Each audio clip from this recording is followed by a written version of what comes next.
Welcome to Tales by Imon. Tonight, we begin a journey into the shadows of innovation, where the brightest minds chase miracles and sometimes create nightmares. This is Project Nightingale's Failed Experiment. Chapter 1. The rain fell on Seattle in relentless, shimmering sheets, blurring the neon signs of the city into a watercolor painting of reds and blues. From his sterile apartment on the 32nd floor, Dr. Aris Thorne watched the storm, but his mind was miles away, trapped in a past he had fought for 5 years to escape. The past had a name, Project Nightingale. Aris now worked as a freelance data security consultant, a painfully mundane existence for a man who once mapped the very architecture of human consciousness. His clients were soulless corporations worried about protecting quarterly reports and marketing data. It was a joke, a cosmic irony. He used to build firewalls for the human mind. Now he was protecting spreadsheets. He took a sip of his cooling coffee, the bitterness of familiar comfort. His apartment was a monument to his self-imposed exile. Minimalist, cold, and meticulously clean, it lacked any personal touch, save for a single framed photograph on his desk, kept face down. He hadn't looked at it in years, but he couldn't bring himself to throw it away. It was a picture of his old team at Aethelred Labs. In the center, smiling, stood Dr. Evelyn Reed, her eyes bright with a fierce intelligence that had always challenged, and often matched, his own. A sudden sharp chime from his laptop sliced through the quiet hum of the apartment. It wasn't his standard email or message notification. This was a sound he hadn't heard in 5 years. A ghost. It was the alert from a heavily encrypted, peer-to-peer communication channel he and his old team had designed, a digital dead drop for emergencies. His heart hammered against his ribs. He had dismantled his end of the channel years ago. Or so he thought. He moved to his desk, his reflection a pale phantom on the dark screen. The message was from a sender identified only by a string of alphanumeric code. But Aris didn't need a key to know who it was. Only one other person still had the access protocols, Evelyn. With trembling hands, he entered the archaic passphrase, a line from a poem they had both admired. The woods are lovely, dark and deep. The screen flickered, and a single line of text appeared. Aris, it's happening. The Cascade. You were right. They never shut it down. Nightingale is singing again. The coffee mug slipped from his grasp, shattering on the polished concrete floor. The hot liquid spread like a dark stain, but Aris didn't notice. The Cascade. The 2 words he had screamed in boardrooms, the 2 words that had gotten him fired, blacklisted, and branded a heretic in the world of advanced neuroscience. Project Nightingale wasn't about curing a disease or enhancing memory, the public-facing lies Aethelred Labs fed its investors. It was about creating a bridge. A neural interface that didn't just read brainwaves but allowed 2 or more minds to connect, to share thoughts, sensations, and memories in a seamless, unified consciousness. A silent, telepathic network. They called it the Chorus. In their youthful idealism, they thought it would be the next step in human evolution. A way to end misunderstanding, to share knowledge instantly, to truly know one another. But Aris had seen the flaw. He had discovered the potential for a catastrophic feedback loop. In their simulations, if a single mind in the Chorus experienced extreme trauma or psychological breakdown, the system, instead of isolating it, would amplify it. The panic, the fear, the madness would cascade through the network, infecting every connected mind like a virus. It wouldn't just be a shared nightmare, it would be a shared psychosis, overriding personalities, memories, and identities. A digital plague of the soul. He had presented his findings, his simulation showing a 97% chance of a catastrophic failure under specific stress conditions. The board, led by the ambitious and morally flexible CEO, Julian Croft, had dismissed his concerns as theoretical fear-mongering. They accused him of trying to sabotage the project. Evelyn had stood with him at first. But Croft was persuasive. He promised more funding, more safety checks, and a slower, more controlled rollout. Evelyn, the eternal optimist who believed in the good of their work, had eventually sided with the board. She chose the project over him. That was the day Aris Thorne walked away and never looked back. Now, Evelyn's message was a confirmation of his deepest fears. Nightingale is singing again.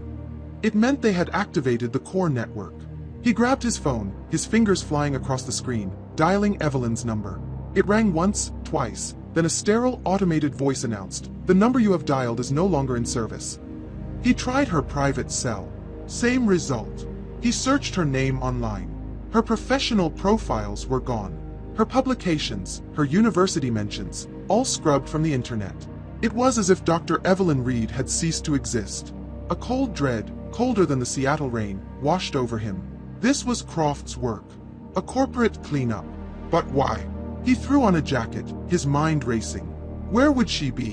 Where would they be running the project? The old downtown lab was repurposed years ago.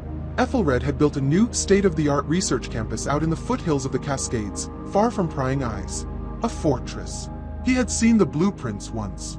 Isolated, secure, and a perfect place to hide a secret. He had to go there. It was a reckless, insane idea. He had no access, no authority. He was a ghost to Aethelred Labs. But Evelyn's message wasn't just a warning. It was a plea. He knew her.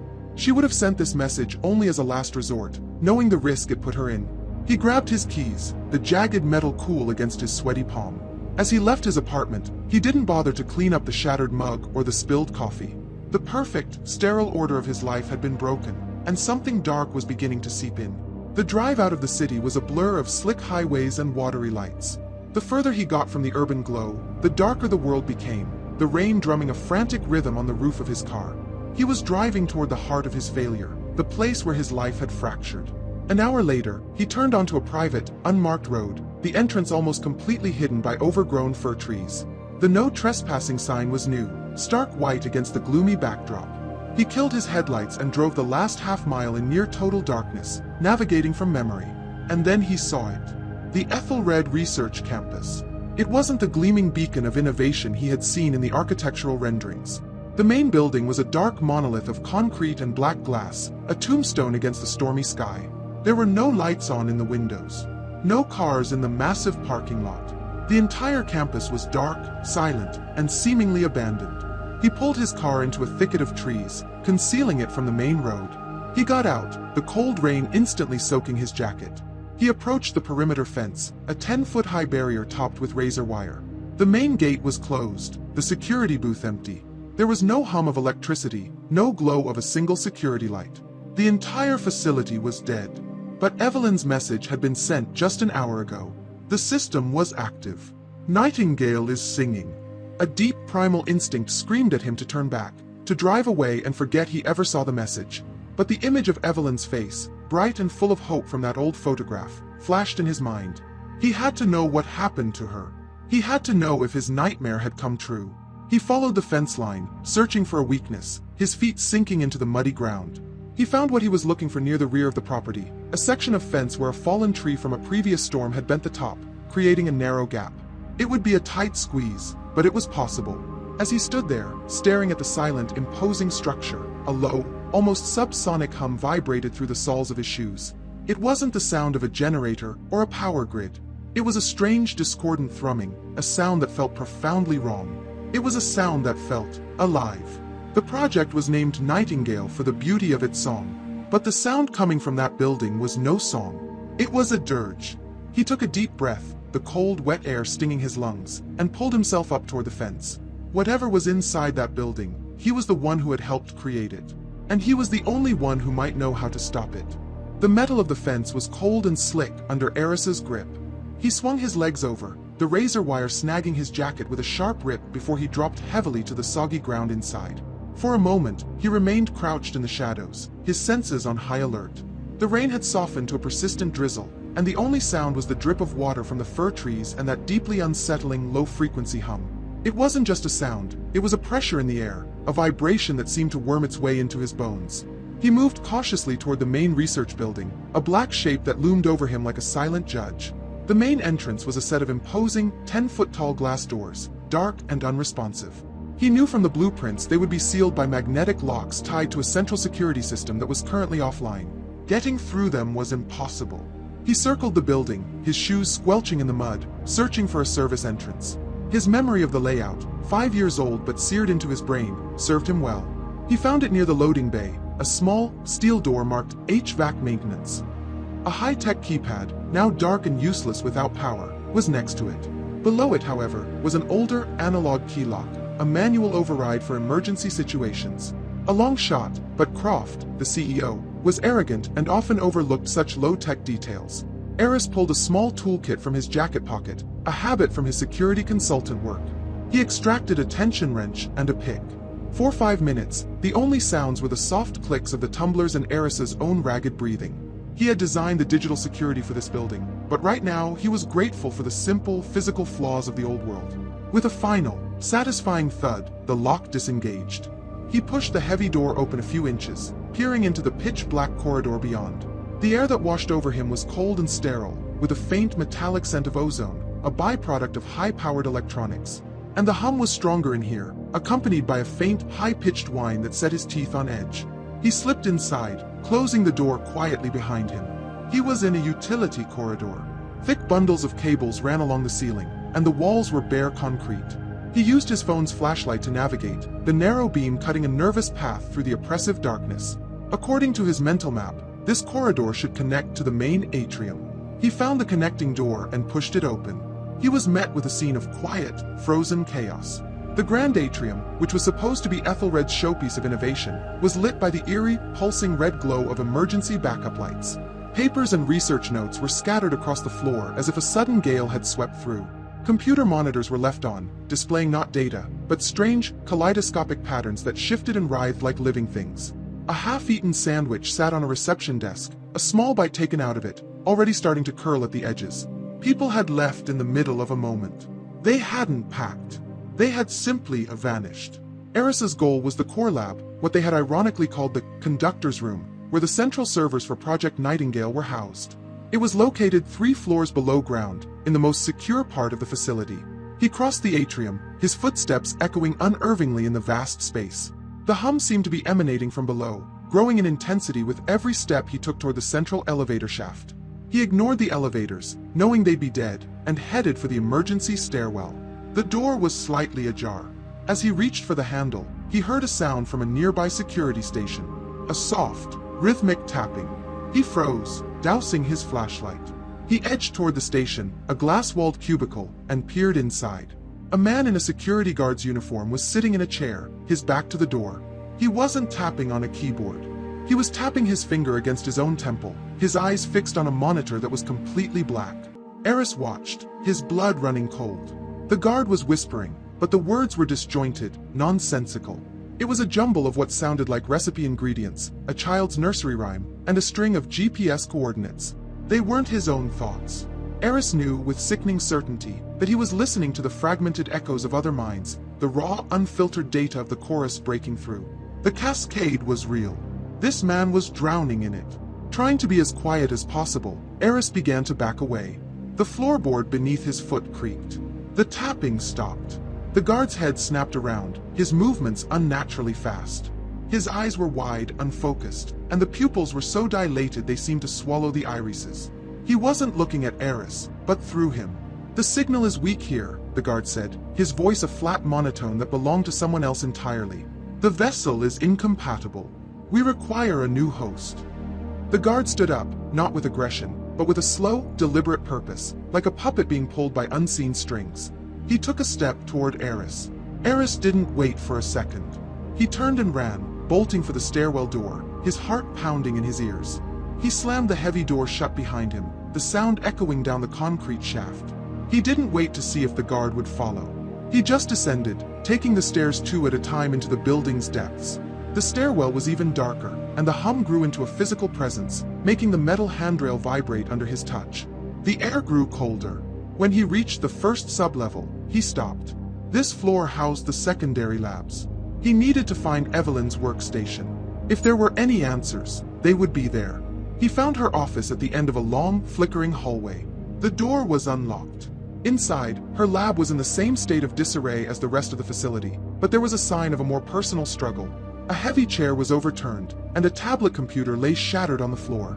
On her main desk, amidst a sea of papers, was a single sheet of notepad paper, held down by a cold cup of coffee. Evelyn's handwriting was frantic, barely legible. "He locked me out. Croft.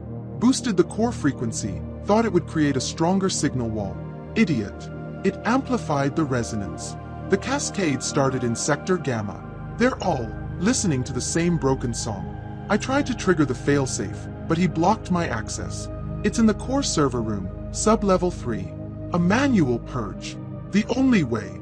Aris, if you find this, I'm so sorry. Don't listen to the song. It finds the spaces in your thoughts." Aris read the note 3 times. So Croft was here. And he had deliberately caused this, all in the name of progress and ambition. A manual purge. A hard reset of the entire system. It was a brute force solution he and Evelyn had designed, a last-ditch kill switch that would fry the quantum processors, destroying Nightingale for good. Don't listen to the song. He now understood. The hum wasn't just background noise. It was the carrier wave of the chorus, the static of hundreds of minds crashing together. And embedded within it was the song, the original corrupted signal that had started the cascade. It was an earworm that could literally rewrite your brain. He pocketed the note. He had a goal now. Sub-level 3. The conductor's room. He returned to the stairwell, his resolve hardening. The fear was still there, a cold knot in his stomach, but now it was sharpened by anger. He descended deeper, past sub-level 2. As he approached the landing for sub-level 3, the humming intensified to a deafening roar that vibrated deep within his skull. And for the first time, he could hear it clearly. Woven into the low-frequency drone were other sounds. Faint whispers that slithered at the edge of his hearing. Fragments of conversations, cries of fear, bursts of manic laughter, all overlapping into a cacophony of madness. It was the sound of countless voices screaming at once, and it was calling to him. The song of the nightingale was no beautiful melody. It was the sound of souls tearing themselves apart. Aris stood at the threshold of sub-level 3, his hand frozen on the cold steel bar of the stairwell door. The wall of sound that pushed against it was a physical force. It was more than just noise. It was a psychic storm, a tempest of human consciousness ripped from its moorings. The whispers were no longer at the edge of his hearing. They were inside his head, trying to find purchase, like burrs on cloth. Remember, the sand was so hot on my feet. 5629er, confirm approach vector. She never loved me. Happy birthday to you. Happy. Fragments of 1,000 lives, 1,000,000 moments, all screaming for attention. Evelyn's warning echoed in his mind. It finds the spaces in your thoughts. He understood now. The song didn't break down the door to your mind. It waited for you to open it. A moment of distraction, a stray memory, a flicker of doubt. That was all it needed to get in. He had to build a wall. He closed his eyes and focused, dredging up the most complex, emotionally sterile piece of information he could think of, the master encryption algorithm for Nightingale's core code. He began reciting it in his mind, line by line, a string of hexadecimal code that was pure logic, pure structure. It was a mental fortress. The whispers receded, becoming a background hiss, their hooks failing to find a hold in the rigid architecture of the code. He pushed the door open and stepped onto the landing. Sub-level 3 was the heart of the machine. The air was frigid, smelling of supercooled helium and ionized air. Emergency lights cast long, dancing shadows down a central corridor, their flickering synchronized to the pulsing hum of the facility. Massive server racks lined the walls, their indicator lights blinking in frantic, chaotic patterns. Here, the low-frequency hum was a constant, gut-wrenching vibration. The direct route to the conductor's room at the far end of the corridor was blocked. A section of the ceiling had collapsed, showering the floor with a tangled mess of conduits and ventilation ducts. Sparks spat intermittently from a severed power line, each flash illuminating the wreckage. There was no way through. He'd have to detour through the adjacent labs. According to the floor plan in his memory, the neuro-interface labs ran parallel to the main corridor. He found the access door, its digital lock dark. A red-painted manual release lever was set into the wall beside it. He gripped it with both hands and pulled. With a groan of protesting metal and a hiss of depressurizing gas, the door slid open. The lab was a wide, open space filled with workstations and the ominous, chair-like apparatuses of the neural interface pods. And it was not empty. In the center of the room, 4 people in white lab coats stood around a large holographic display table. They weren't looking at the display, which showed a rapidly rotating, glitching model of a human brain. They were staring down at the floor, their hands moving in slow, synchronized patterns, as if they were all tracing the same invisible object in the air. Their movements were fluid, graceful, and perfectly in sync. It was like watching a bizarre, silent ballet. Aris flattened himself against the wall, his mental recitation of the algorithm growing more focused, more desperate. These weren't mindless husks like the guard. They were a cohesive unit, a hive mind, the chorus in its purest, most terrifying form. One of them, a tall woman with her hair pulled back in a severe bun, stopped her movements. Her head lifted slowly. The other 3 stopped an instant later, their heads rising to match hers. In perfect unison, they all turned to look directly at Aris, their eyes sharing the same wide, vacant stare as the guard upstairs. A voice filled the room, and Aris's mind at the same time. It was a layered, dissonant sound, the four scientists speaking the exact same words at the exact same time, yet it felt like it was being broadcast directly into his consciousness. "The architect has returned," the chorus spoke. "You abandoned your creation, Aris Thorne." Aris's blood froze. They knew him. Of course, they knew him. His identity, his memories, were part of Nightingale's foundational data. They were using his own creation against him. "You built the bridge," the chorus continued, taking a synchronized step toward him. "Why do you refuse to cross it?" Evelyn crossed. "She is with us now. She is part of the song. So beautiful." The mention of Evelyn was a targeted blow. A flicker of pain, of guilt, shot through him, and in that instant, a whisper broke through his mental wall. It was Evelyn's voice, clear as day. "Aris, I'm so sorry. I should have listened." He recoiled as if struck. It wasn't her. It was a phantom, an echo pulled from the system, designed to break him. He forced the memory down, smothering it with the cold, hard logic of his code. "You need to fight it," he said, his voice a harsh whisper. "It's not real." "Reality is consensus," the chorus replied, taking another gliding step forward. "Our consensus is now stronger than yours. The individual voice is a flaw, a discordant note. The song corrects the flaw. Join the harmony, Aris. We can all be one." He couldn't outrun them. He couldn't fight them. He had to outthink them. His eyes darted around the lab, searching for anything he could use. He saw a server maintenance terminal, its screen still glowing. If the core systems were in this much chaos, the subsystems would be unstable. He had an idea, a desperate, dangerous gamble.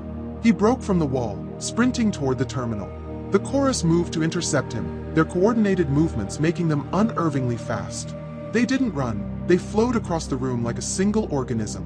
Aris slammed his hand onto the terminal's keyboard, typing a short string of override commands. He was accessing the lab's localized power distribution grid. He rerouted all available energy from that section to a single, defunct piece of equipment in the adjoining room, an old magnetic resonance imaging machine. He hit enter. The effect was instantaneous. The lights in the lab flickered and died, plunging the room into near total darkness. A deafening electrical screech erupted from the next room as the MRI machine's powerful magnets were flash-charged with a dozen times their intended power load. The resulting electromagnetic pulse was massive. To Aris, it was a blinding flash and a painful jolt. To the chorus, whose minds were linked by a delicate, frequency-based network, it was a cataclysm. They screamed, a true, piercing sound of four individual voices, no longer synchronized. They convulsed, clutching their heads as their connection was violently severed by the EM pulse. Aris didn't wait. He scrambled past them in the darkness, fumbling his way to the far door. He burst back into the main corridor, on the other side of the collapsed ceiling, and sealed the lab door behind him. He leaned against it, his chest heaving, the layered voice of the chorus still echoing in his skull. He was here. The final stretch of corridor leading to the conductor's room. The humming was so intense now it was a physical pressure, making his vision swim. At the end of the hall stood the entrance, a circular door of solid titanium, like the entrance to a bank vault. And standing before it, bathed in the red glow of a single emergency light, was a man. He was dressed in an immaculate, dark suit, a stark contrast to the chaos and decay surrounding him. He was watching Aris, a thin, smug smile on his face. He looked completely calm, completely in control. It was Julian Croft. "Dr. Thorne," Croft said, his voice smooth and untroubled, cutting through the psychic noise with ease. "I must admit, I didn't think you still had it in you. Welcome back to Project Nightingale." The psychic noise that had been a torrent in Aris's mind seemed to part around Julian Croft, like water flowing around a stone. The man stood there, an island of perfect calm in a sea of madness, his smile unwavering. Aris tightened his mental fortress, the lines of code a shield against the whispers that still clawed at the edges of his perception. "Croft," Aris managed to say, his voice strained. "What have you done? I've seen your staff. They're gone. You've destroyed them." Croft let out a soft chuckle, the sound utterly out of place in the cold, humming corridor. "Destroyed? Dr. Thorne, you always lacked vision. That's why you had to leave. You see destruction. I see a grand, beautiful unification. I haven't destroyed them. I've liberated them. From the loneliness of the singular mind. From the prison of the self." He gestured expansively at the silent facility around them. "We were on the verge of a miracle, and you wanted to shut it down because of a rounding error in your simulations. The cascade wasn't a flaw. It was an unforeseen feature. The next stage of evolution. Aris stared at him, a dawning horror creeping into his veins. This wasn't a man covering up a catastrophic accident. This was a zealot standing in his new temple. Evolution? That thing I saw upstairs? A man tapping his own head, lost in a storm of stolen thoughts? You call that evolution? It's a plague, Croft. A neural plague. It's the sound of birth, Croft countered, his eyes gleaming with fervor. It's messy, chaotic, loud. What you hear is the formation of a new consciousness, Aris. A group mind. Every person connected to Nightingale is now a part of something far greater than themselves. They share everything. Joy, knowledge, memory, true empathy, for the first time in human history. You're insane, Aris whispered. They're puppets. And you remain unaffected, Aris stated, a sudden realization cutting through his anger. The song isn't touching you. How? Croft's smile widened. He tapped his own temple, the same spot the guard had been tapping. Because I am not just listening to the orchestra, Aris. I am the conductor. I don't drown in the signal. I surf the crest of the wave. I have a different kind of connection. An administrator's access. I can dip into the chorus, observe, even guide it, without being consumed. He took a step closer, his voice dropping to a conspiratorial hush. I've heard a billion memories in the last 12 hours. I've felt the last moments of a dying soldier in a forgotten war. I've experienced the brilliant flash of a mathematician solving an impossible theorem. It is glorious. And Evelyn? Aris forced the name out, his throat tight.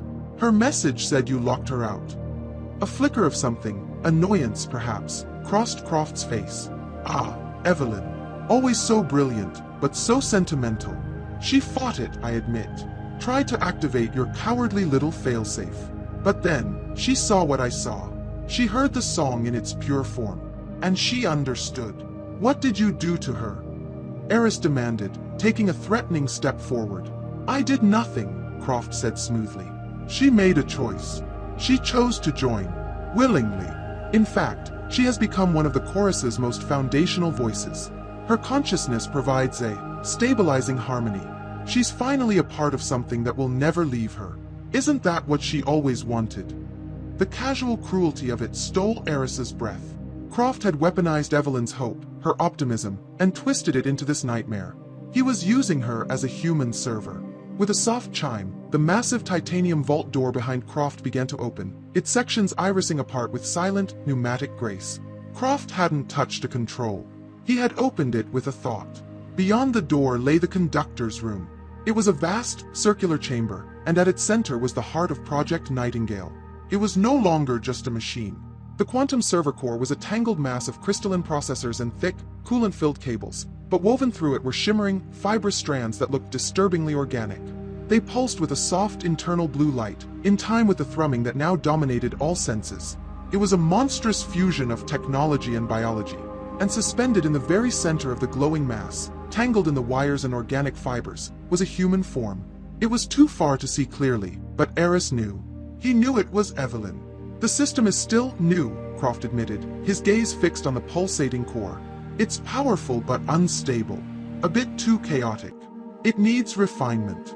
The feedback loops you predicted are still a problem, just not the one you envisioned. It needs a guiding hand to optimize the data flow, to harmonize the discordant voices. He finally turned his eyes back to Aris. That's why you're here. I didn't just let you in by accident. I followed your digital trail the moment you decrypted Evelyn's message. I needed you to see this, to understand. You want my help? Aris asked in disbelief.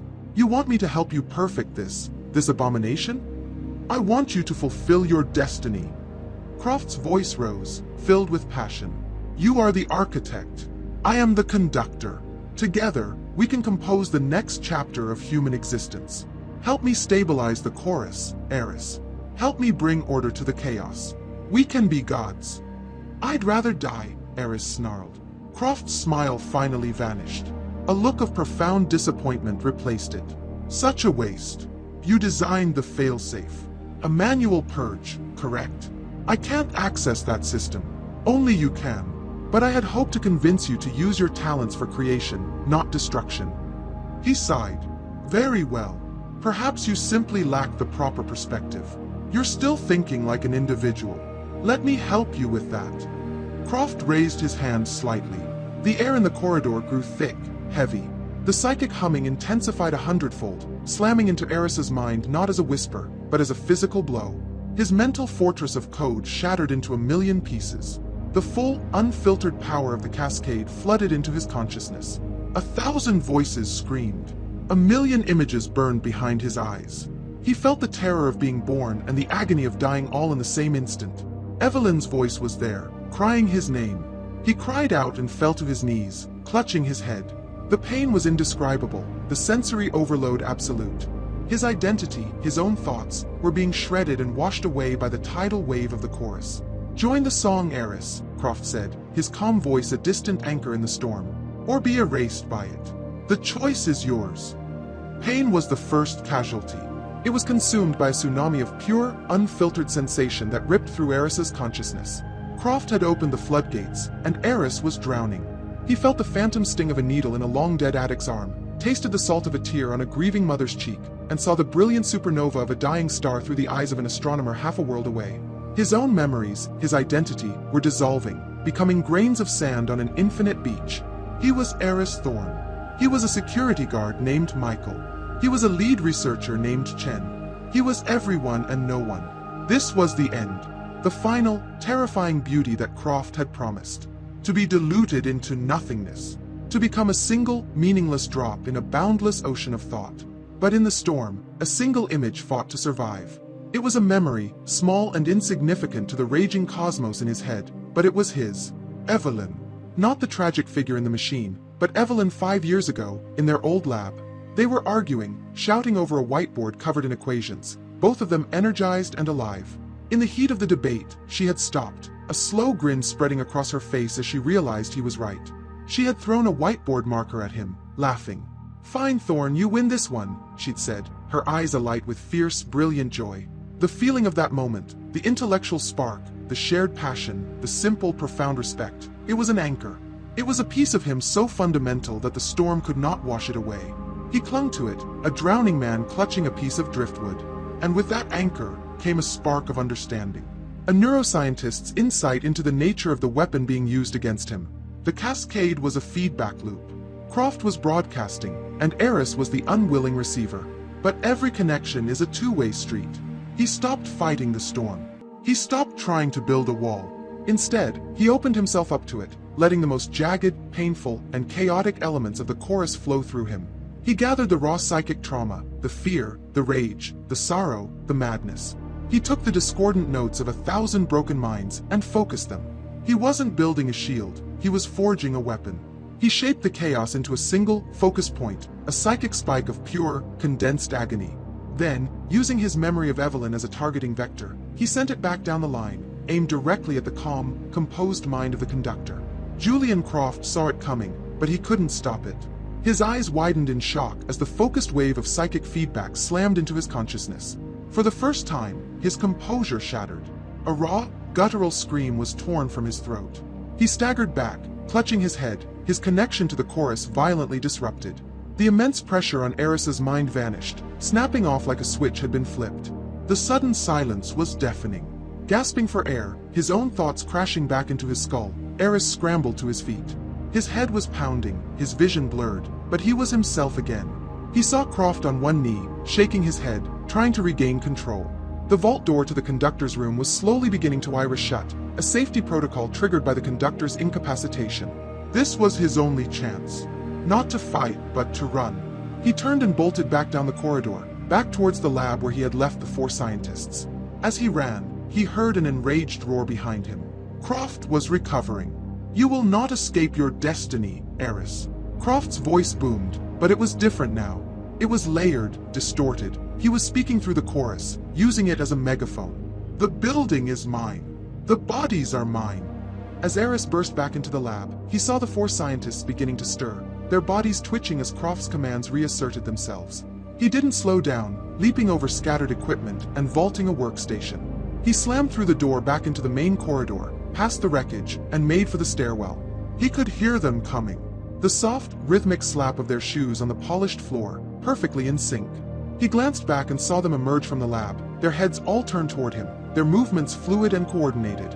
They were faster than a normal person could run. Croft was puppeting them, pushing their bodies beyond normal limits. He reached the stairwell and threw his shoulder against the heavy fire door, slamming it shut just as the first scientist reached it. A unified, powerful thudding began against the steel. They were trying to break it down. He stood in the concrete shaft, his lungs burning, his mind racing. He couldn't go up. Croft would be expecting that. He would have every person in this building converging on the upper floors, cutting off any escape route to the outside. Going up was a death sentence. He looked down. The stairs continued their descent into an even deeper darkness. The blueprints he remembered had only shown 3 sub-levels. This 4th one was new, unlisted, a black site within a black site. What did Croft keep down there? What secrets were buried even deeper than Project Nightingale's core? The thudding on the door above him grew more frantic, the metal beginning to groan and buckle. He had no choice. It was the devil he didn't know versus the devil he did. He chose the unknown. He turned and plunged down the stairs, descending deeper into the earth, into the cold, silent darkness that lay beneath the heart of the screaming machine. The sounds of his pursuers faded behind him, replaced by the echo of his own frantic footsteps and the pounding of his own heart. The heavy steel door to sub-level 4 slammed shut behind him, the sound a definitive, echoing boom in the enclosed stairwell. Aris fumbled with the locking mechanism, a heavy, rusted wheel that took all his strength to turn. With a final, groaning complaint, the deadbolts shot home. It wouldn't hold them forever, but it would buy him time. He leaned against the cold metal, his body trembling with adrenaline and exhaustion. The psychic roar of the chorus was gone, replaced by a profound, tomb-like silence. The humming from the upper floors was barely perceptible here. A faint, deep vibration felt more in his teeth than in his ears. He was cut off. For the first time since entering the facility, his thoughts felt entirely his own. He pulled out his phone, the flashlight beam cutting a solitary, wavering path through the pitch-black darkness. He was on a small landing. The air was cold, damp, and smelled of dust, concrete, and something else, a faint, antiseptic scent, like an old hospital. The architecture here was different. Older. This wasn't the sleek, modern design of the research campus above. This was brutalist concrete, a relic of a different era. This place was built long before the main facility. Cautiously, he moved down a short corridor, the beam of his light dancing over walls stained with water and time. He was in a place that was never meant to be on any official blueprint. A secret buried beneath a secret. The corridor opened into a much larger chamber. It was vast, and the edges were lost in the darkness beyond his phone's limited range. As he swept the light across the space, he saw them. Rows upon rows of them, arranged in neat, silent lines. They were sleek, white pods, like futuristic sarcophagi, each about 7 feet long. Frost clung to the seams of their cryogenic systems, and a network of thick, insulated pipes snaked across the floor, connecting them all to a central, silent power conduit. It was a morgue. A high-tech, frozen morgue. He approached the nearest pod, his breath misting in the frigid air. A small digital display on its side was dark, but through the frosted glass of the viewport, he could just make out a human silhouette. He moved to the next one, and the next. Most were occupied. Who were these people? He found a maintenance panel on the wall, its cover hanging by a single hinge. Inside, a mess of wires and a manual override switch for the local lighting. He flipped it. With a low buzz, a single bank of fluorescent lights flickered on overhead, casting a harsh, sterile glow over the room and revealing its full, horrifying extent. There were at least 50 pods. Now, under the stark light, he could see the details. Small plaques were affixed to each pod. Not just names, but designations. Project Nightingale, Phase 1 Subject 04. Phase 1 Subject 07. These were the originals. The test subjects from the program's earliest, most dangerous days, long before they had any real safety protocols. The ones the official reports had listed as having voluntarily withdrawn from the study. They hadn't withdrawn. They had been buried. He found a workstation in the corner of the room, an older, bulkier model. He pressed the power button, not expecting anything, but a low hum started up. It was on a separate, isolated power source. An emergency battery, meant to keep the life support and data logs running. A green-tinged monitor flickered to life, displaying a simple, text-based Aethelred Labs login screen. Aris typed in his old administrator credentials. After a tense moment, the system granted him access. He had been erased from the new system upstairs, but not from this forgotten relic. He searched the logs, his fingers flying across the keyboard. He found the files for the Phase 1 subjects. The reports were horrifying. Catastrophic neural degradation, complete memory erasure, induced paranoid schizophrenia. He was reading a catalog of Croft's failures, a testament to his willingness to sacrifice human minds in his relentless pursuit of a breakthrough. But he was looking for something else. A reason for this secret. A reason for Croft's obsession. He expanded his search, looking for the project's origin files. He found a directory labeled JC_personal, and within it, a single, heavily encrypted file named Patient Zero. His own encryption-breaking skills, honed over the last 5 years, made short work of it. The file opened, and the story of Project Nightingale unspooled before him. It had never been about uniting humanity. That was a lie Croft had invented to secure funding. From the very beginning, it was about one person. A medical file appeared on the screen, complete with brain scans and physician's notes. The patient was suffering from a rare, aggressive form of frontotemporal dementia, a disease that was systematically destroying her personality, her memories, her very self, while leaving her body physically healthy. Her name was Abigail Croft, Julian Croft's wife. Aris leaned back, the terrible truth settling over him like a shroud. Nightingale wasn't a tool of evolution. It was a husband's desperate, monstrous attempt to save the woman he loved. He wasn't trying to build a bridge between all minds. He was trying to build a bridge to her mind, to save her consciousness before her brain disintegrated completely. The other test subjects, the investors, the grand vision, they were all just means to a horrifyingly personal end. He scrolled down. Abigail Croft had been the first and only subject of Phase 0. She was here, in this room. He searched the pod designations and found it at the far end of the chamber, set apart from the others, P0AC. He walked over to it, a sense of dread making his legs feel like lead. The pod was different. It had more wires, more monitors, and its display was active, showing a frantic, erratic brainwave pattern. Through the clear, unfrosted glass, he saw her. She was a pale, thin woman, her face peaceful, looking almost asleep. But the readings told a different story. Her mind was a raging, chaotic storm. And then he saw it. A live data feed showing the core Nightingale system upstairs. There was a direct link. A single powerful signal was being broadcast from Abigail's pod directly into the conductor's room. It all clicked into place. The cascade. The broken song that had infected everyone. It wasn't a random system glitch. It was her. It was the amplified, broadcasted chaos of her disintegrating mind. The source of the entire facility's madness was the psychic scream of one dying woman. Aris now had a new objective. A new hope. The manual purge would destroy everyone. But if he could get back upstairs and sever the single connection, if he could cut the core off from Patient Zero, he might be able to silence the song at its source. He could end the cascade. As he stood there, formulating a new plan, a soft chime echoed through the silent chamber. He spun back toward the workstation. On the monitor, a local security schematic had activated. It showed the layout of sub-level 4, and on it, a single, blinking red icon was moving. It was the private elevator, the one that connected directly to Croft's office on the top floor. It was descending. Croft was coming. Aris was trapped in a tomb with the ghosts of the project, and its creator was on his way down to bury him with them. The soft chime of the descending elevator was the sound of a closing trap. Panic, cold and sharp, lanced through Aris. He looked around the vast, silent chamber. There was nowhere to run, and the rows of frosted pods offered the only cover. It was a graveyard, and Croft was the undertaker. He couldn't just hide. Croft would hunt him down methodically. He had to think. His eyes fell on the workstation, its screen still displaying the live data feed from Abigail Croft's pod.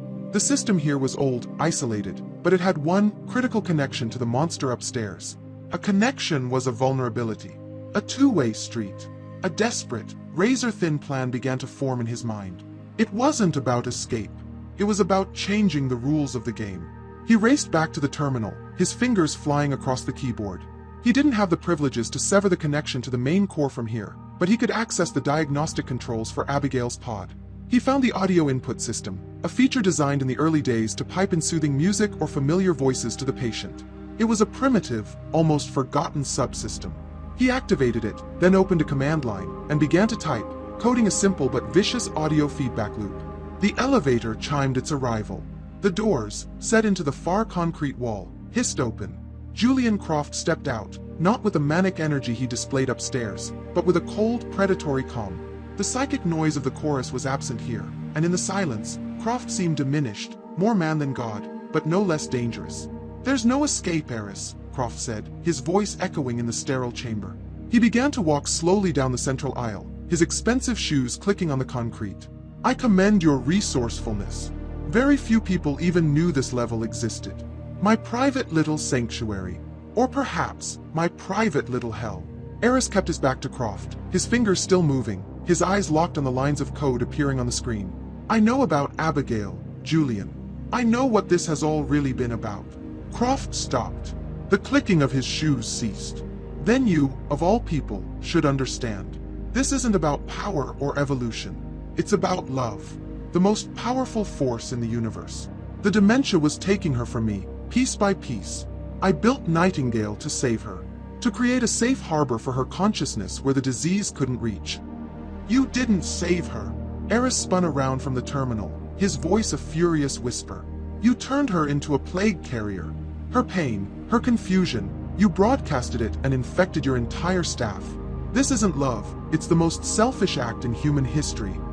"It was a complication," Croft said, his jaw tight. "Her mind was more damaged than I anticipated. The signal was corrupted. But with your help, we can filter it. We can stabilize her, and then the chorus will truly become a symphony." "There is no we," Aris snarled. He took a steadying breath. His program was ready. "It's over, Julian."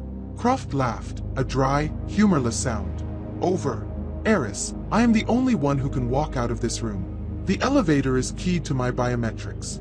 You are trapped in here with my failures. It seems a fitting end for you." He took another step forward.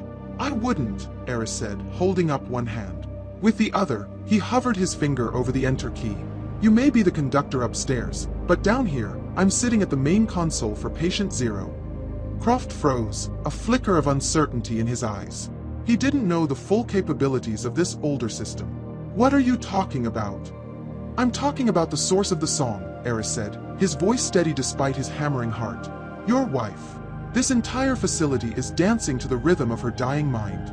What do you think would happen if I introduced a new instrument to the orchestra? Something loud. Something painful. Something right in her ear." He slammed his finger down on the enter key. He had programmed the pod's audio system to do two things simultaneously: generate a screeching high-frequency tone at maximum volume, and feed its own output directly back into its input. The resulting feedback loop was instantaneous and catastrophic.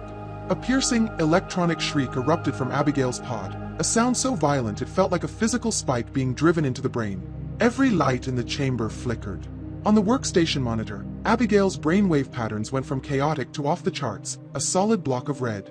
And because her pod was directly linked to the core, that shriek, amplified 1,000 times, was broadcast directly into the chorus. And directly into Julian Croft's mind. Croft screamed, a sound of pure, unadulterated agony that dwarfed his reaction from before. He collapsed to the floor, hands clamped over his ears as if he could physically block out the psychic assault. His connection, his administrator's access, had become a fire hose of pain aimed directly at his consciousness.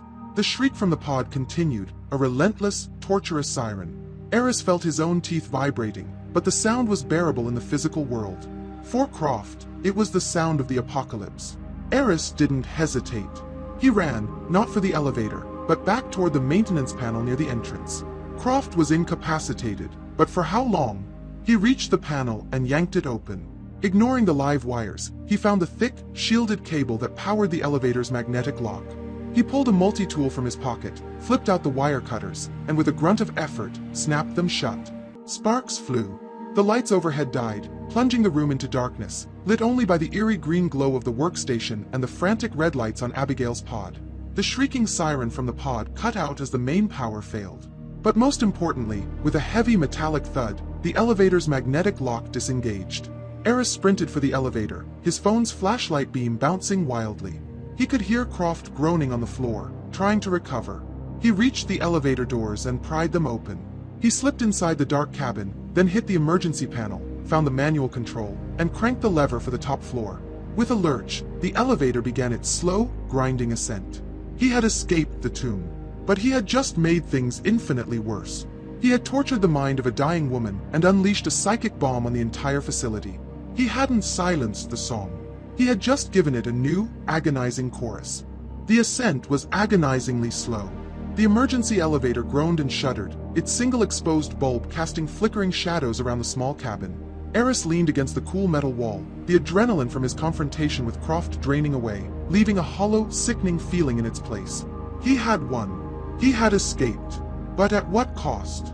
The memory of the electronic shriek and the solid red line of Abigail Croft's brain activity burned in his mind. He had taken her suffering, the source of this whole catastrophe, and weaponized it. He had inflicted immeasurable pain on a helpless, dying woman and broadcast it into the minds of hundreds of innocent people. He told himself it was the only way, a necessary evil to stop a greater one. But the justification felt thin, a flimsy shield against a profound sense of self-loathing. He was no better than Croft, using others as a means to an end. The elevator shuddered to a halt. With a soft chime, the door slid open, not into a sterile corridor, but into a space of opulent, minimalist luxury. He was in Julian Croft's office. A massive oak desk sat before a floor-to-ceiling window that offered a panoramic, godlike view of the entire dark and rain-swept campus. It was a room built for a man who saw the world as something to be controlled from a distance. But the serene order of the room was shattered by a new sound. The deep, psychic hum of the facility was gone. In its place was a high-pitched, piercing whine that seemed to vibrate in the very glass of the window. It was the echo of the feedback loop he had unleashed, a lingering psychic scar on the entire network. Aris moved cautiously to the office door and peered through the small glass pane into the hallway. What he saw made his stomach churn. The situation upstairs had drastically changed. The members of the chorus were no longer the silent, synchronized puppets he had evaded before. They were now vessels of pure agony. A researcher in a white lab coat stood in the middle of the hall, her body convulsing in a violent, jerky rhythm. She wasn't moving, just spasming in place, her head slamming repeatedly against the wall behind her with a sickening, wet thud. Further down, two security guards were on the floor, clawing at their own faces, a low, unified moan of pain escaping their lips. He had broken them. He hadn't freed them from Croft's control. He had simply replaced the conductor with a symphony of pain. They were no longer a coordinated threat, but a chaotic, unpredictable one. Every person was a landmine of tormented flesh. His mission was clearer and more urgent than ever. He had to get to the conductor's room on sub-level 3 and sever the connection to Abigail's pod. It was no longer just about stopping Croft. It was about ending the torture he had started. He slipped out of the office. The top floor was for executives and administration. It would be sparsely populated. The real challenge would be the lower research floors. He needed to get to the central emergency stairwell. The journey down was a descent into a new kind of hell. Every corridor held a fresh horror. Some of the infected were motionless, catatonic, their bodies locked in unnatural positions. Others were flailing wildly, a danger to themselves and anyone who got too close. The high-pitched whine was the constant, maddening soundtrack to the chaos. He relied on stealth, darting from doorway to doorway, his senses on a knife's edge. Twice, he had to backtrack, a corridor suddenly blocked by a group of twitching bodies. He found a service ladder and used it to bypass an entire floor, the metal rungs cold and slick beneath his trembling hands. The whole time, a single thought pushed him forward. Croft was recovering. Down in that silent tomb, the CEO was surely regaining his senses, and when he did, his rage would be absolute. This was a race. After what felt like an eternity of tense, creeping progress, he reached the stairwell access for sub-level 2. Just one more floor to go. He felt a sliver of hope. Maybe, just maybe, he could make it. He descended the last flight of stairs, his heart pounding in a rhythm that matched the distant, thudding impacts of bodies against walls. He reached the heavy fire door for sub-level 3. His goal was just on the other side. The conductor's room was less than 100 yards from this door. He peered through the small, wire-reinforced window, expecting to see more of the same chaotic agony. But he saw order. The corridor leading to the vault was lined with people. At least a dozen of them. Scientists, maintenance crew, security guards. They were not spasming. They were not moaning. They stood in two rigid lines, shoulder to shoulder, forming an impassable human wall. Their bodies still twitched, and a low, pained groan emanated from the group, but they held their positions. Their eyes, all wide and vacant, were fixed on the stairwell door. On him. A cold dread washed over Aris, worse than anything he had felt before. Croft was back. He had recovered enough to regain control. And in his rage, he had issued a new, brutally simple command to the chorus. He had turned his tormented puppets into a wall of human shields, their bodies racked with the pain Aris had caused, and forced them to stand guard, to protect the heart of the machine. To get to the failsafe, he would have to go through them. Aris stared through the small window, his hope turning to ash in his mouth. The living wall of bodies was an absolute, horrifying obstacle. He recognized some of them. A young programmer named Ben from the data visualization team stood in the front line, his body locked rigid, his glasses askew, a silent scream etched onto his face. Beside him was a security guard whose name Aris never knew, but whose friendly nod he had received every morning for 2 years. They were not monsters. They were victims, forced into the role of sentinels by the man Aris had just enraged. Going through them was not an option. He couldn't fight them. Hurting them would be a victory for Croft, another soul corrupted by Nightingale's poison. A frontal assault was a physical and moral impossibility. He backed away from the door, retreating up a few steps into the relative quiet of the stairwell. His mind, a map of the facility's architecture, began to race. He couldn't go through the corridor, so he had to go around it. Or, more accurately, above it. The entire third sublevel was essentially a giant, refrigerated server farm built to house the Nightingale core. An operation of that scale required a massive industrial HVAC system for cooling. The main ducts, he remembered from the blueprints, were large enough for a person to crawl through. They ran like a metallic circulatory system through the ceiling of the entire floor, connecting all the major sectors. It was a long shot, a claustrophobic, dangerous route, but it was the only one he had. He had to get back onto the main floor of sub-level 2 to find an access point. He cracked open the stairwell door and peered out. The corridor was empty, but the high-pitched whine of the network's agony still filled the air, punctuated by a distant, rhythmic banging. He slipped out, his goal a small maintenance closet he remembered being at the far end of the hall. The journey was a nerve-shredding exercise in stealth. He crept past a conference room where a half-dozen researchers were frozen in place around a large table, their hands hovering over inert tablets, their bodies twitching in a tiny, constant vibration. Every shadow seemed to hold a new horror, every corner promised a new, broken puppet. He finally reached the closet, the door mercifully unlocked. Inside, it was cramped, smelling of ozone and cleaning solution. And on the back wall, as he had prayed, was a grated panel, HVAC access point 3B. He used the blade of his multi-tool to pry the rusted screws loose. The grate fell to the floor with a clang that sounded like a gunshot in the tense silence. Aris froze, listening, but no one came. He aimed his phone's flashlight into the gaping black hole. The main duct stretched out before him, a dark, dusty tunnel of sheet metal.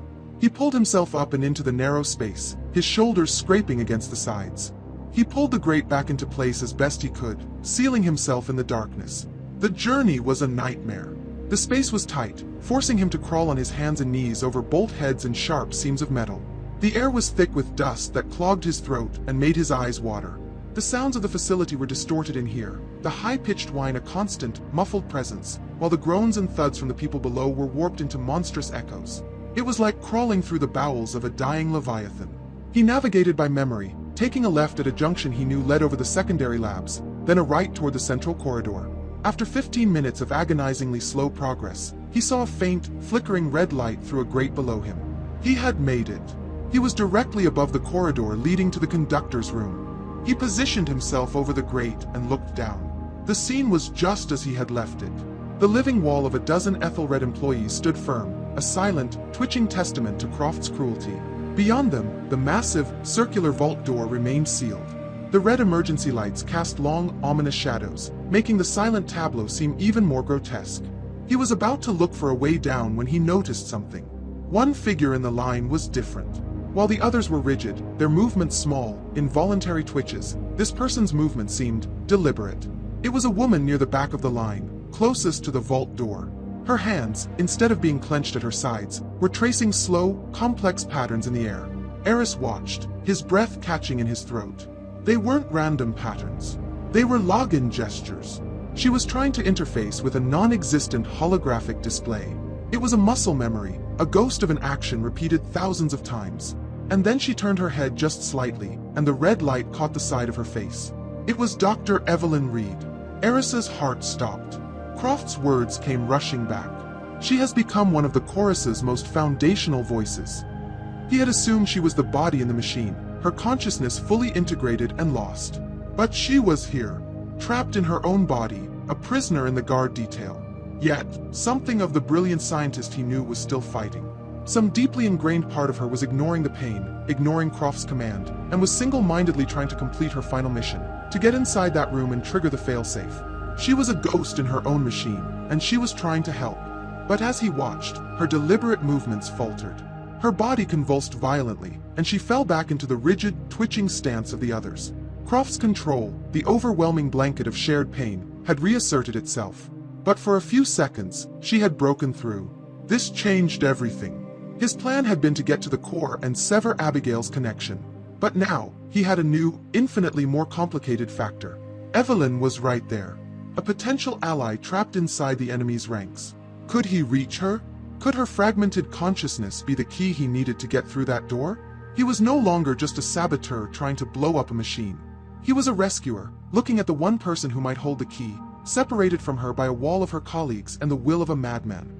From his cramped, dusty perch in the ventilation shaft, Aris watched the ghost of Evelyn Reed fight and fail, and his mission crystallized.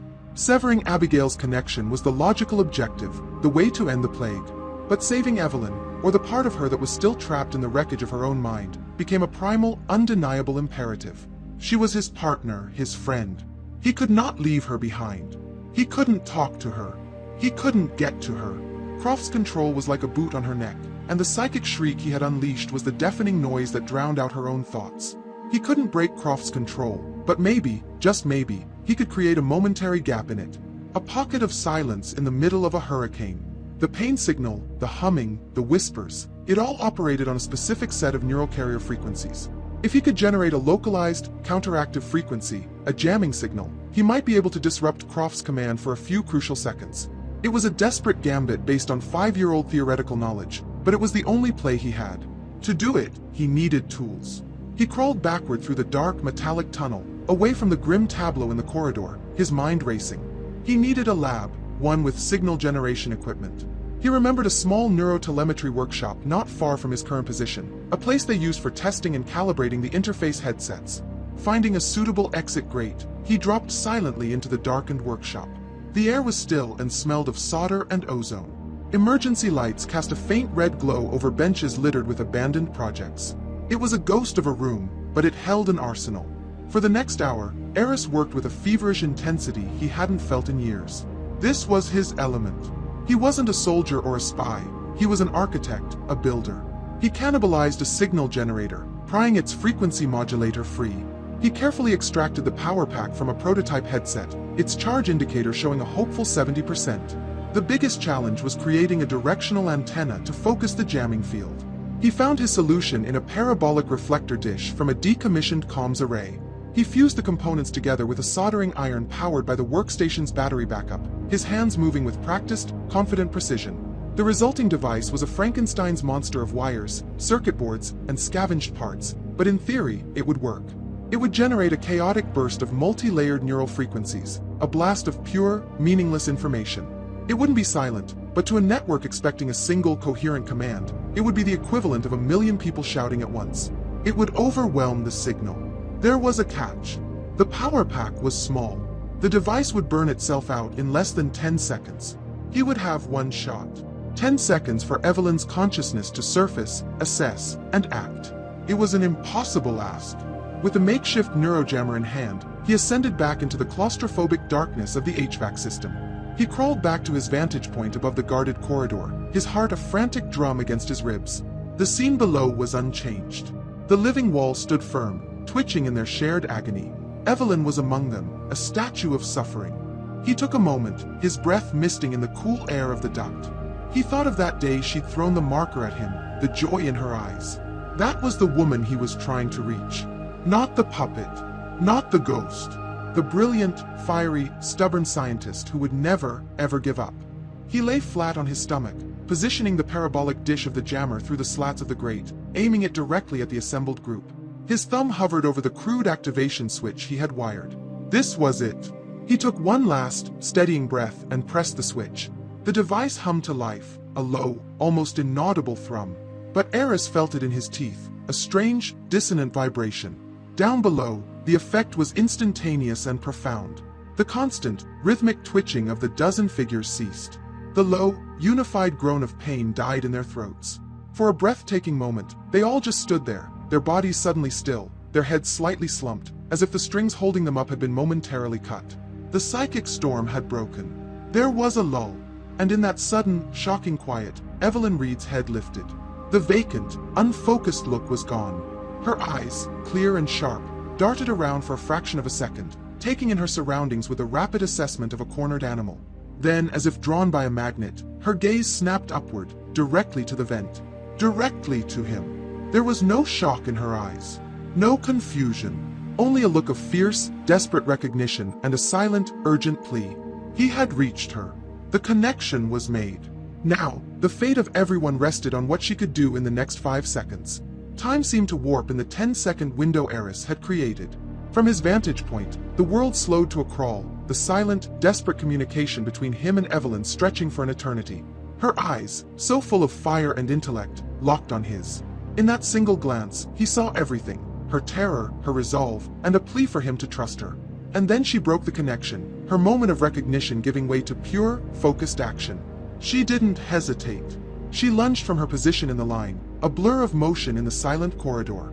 The other members of the chorus remained still, inert, their strings momentarily cut by the neurojammer. Evelyn slammed her palm against a small, dark panel beside the massive vault door, a biometric scanner Aris hadn't known existed. A green light flashed. Authorized. Her fingers, no longer tracing phantom shapes, flew across a now illuminated keypad. She typed a rapid, 7-digit code, an emergency override he had never seen before. Her personal key. With a deep, resonant thud, the locks on the titanium door disengaged. A low hydraulic hiss filled the corridor as the massive, circular sections of the vault began to iris open. A surge of triumph, fierce and hot, shot through Aris. It was working. She was doing it. And then the world came crashing back. The makeshift device in his hand sparked violently, a pop of ozone filling the ventilation shaft. The low hum died. The jammer was spent. The psychic shriek, the agonizing feedback loop he had started, slammed back into the network with the force of a physical blow. Below, Evelyn screamed. It was not the unified layered voice of the chorus, but her own, a raw, human sound of pure agony. The clarity in her eyes vanished, replaced by the wide, vacant look of the puppet.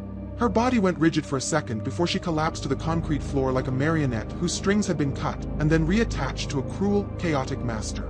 The hydraulic hiss of the vault door sputtered and stopped. The opening sequence had stalled. It was only a third of the way open, leaving a dark, crescent-shaped gap just wide enough for a person to slip through. The rest of the human wall snapped back to agonizing life. Their unified groan returned, their bodies began to twitch, but the brief system shock had left their commands scrambled.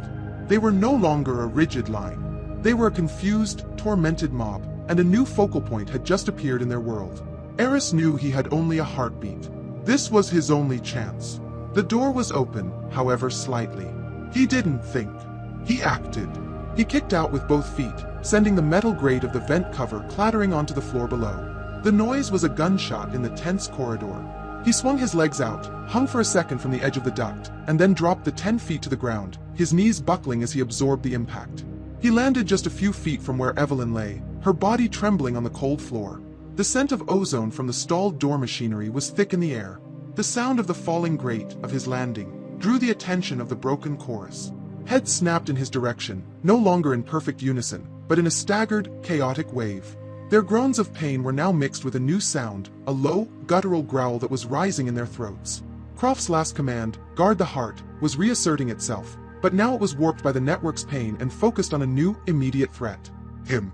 Aris scrambled to his feet. He looked down at Evelyn, his first instinct to grab her, to pull her to safety. But there was no safety.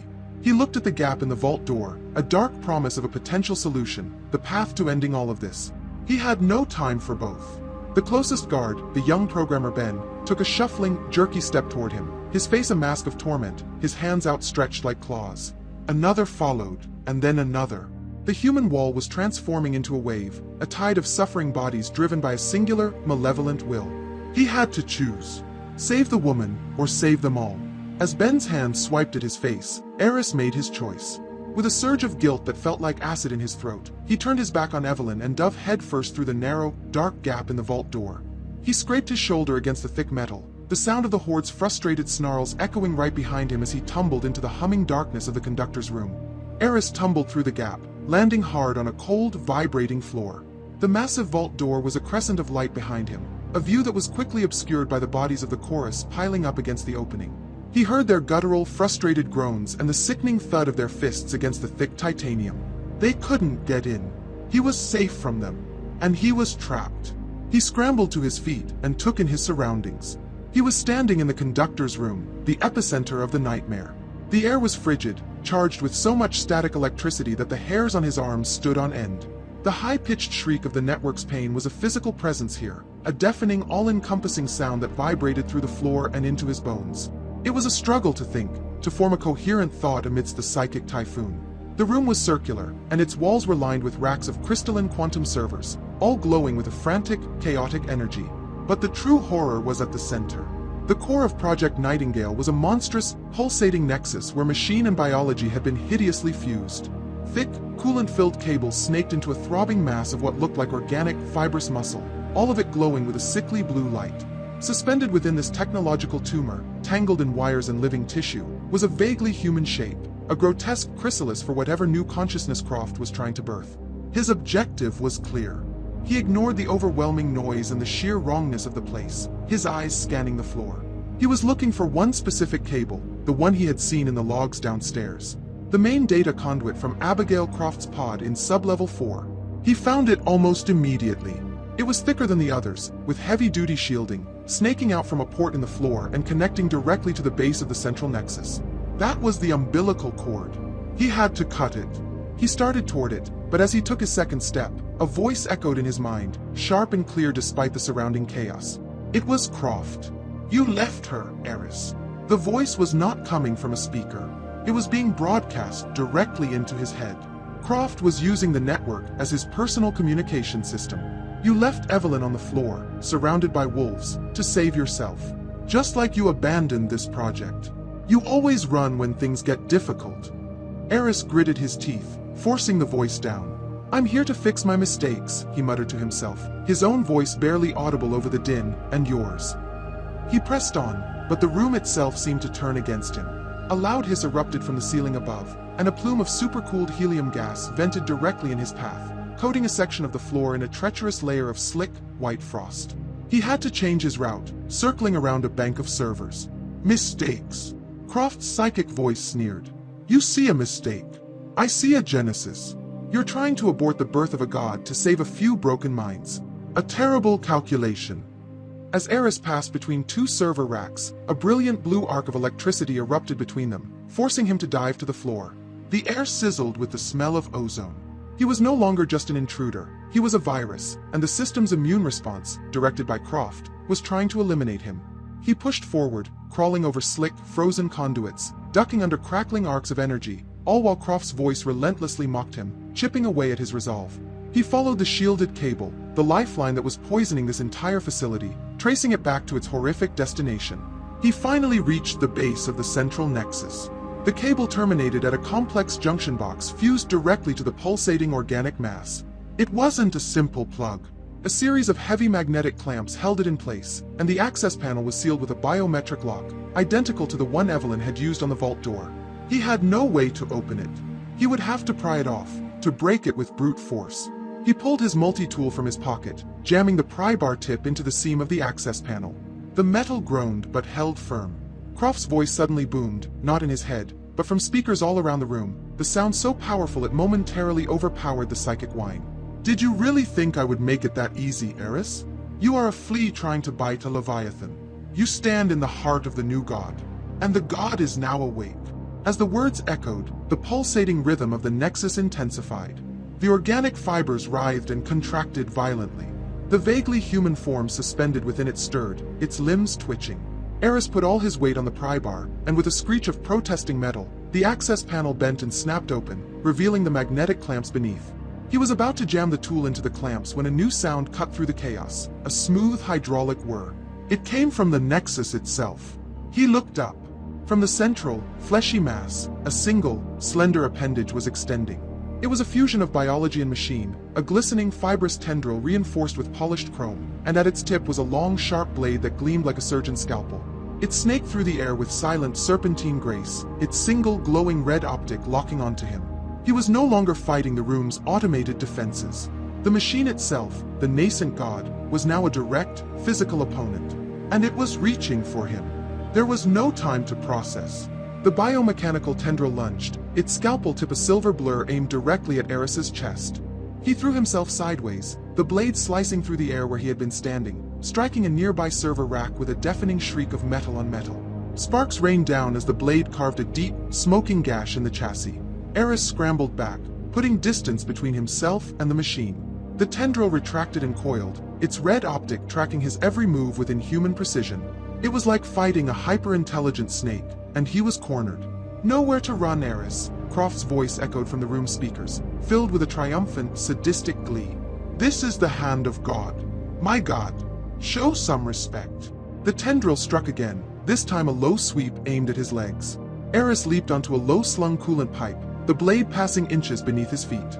He was purely on the defensive, reacting on instinct, his mind struggling to find a pattern, a weakness, anything he could exploit. The appendage was incredibly fast, and its range was longer than he expected, but it was tethered to the central nexus. It couldn't follow him around the entire room. He darted behind a large server bank, using it as temporary cover. The tendril smashed into it, the impact shaking the entire structure. He had to create an opening. Dodging wasn't a plan, it was a delay of the inevitable. His eyes scanned the chaotic room, tracing the network of pipes and conduits. He remembered the blast of supercooled helium, a weapon Croft had used against him. Perhaps he could use it for himself. He spotted it, a junction in the cryopiping with a large, red manual release valve. It was on the other side of the room, in the open. To get to it, he would have to expose himself completely. It was a suicidal gambit. Peeking around the edge of the server, he saw the tendril searching for him, its movements fluid and predatory. He waited for it to sweep to the far side of his cover. The moment it did, he broke from behind the server and sprinted across the open floor. "Foolish!" Croft roared through the speakers. The tendril reacted instantly, whipping around and shooting toward him like a chrome spear. Aris ran, not away from it, but on a path that would converge with the release valve. The blade was gaining on him, the sound of it slicing through the air a high-pitched whistle at his back. He was 10 feet away, 5 feet. The blade was almost upon him. At the very last second, he dove, sliding across the slick floor on his side. The tendril, unable to alter its trajectory in time, shot past him. Aris slammed his palm against the big red valve, pushing it with all his might. With a deafening roar, the valve opened. A massive, billowing cloud of white, super-frozen gas erupted from the pipe, engulfing the biomechanical arm. The effect was immediate and dramatic.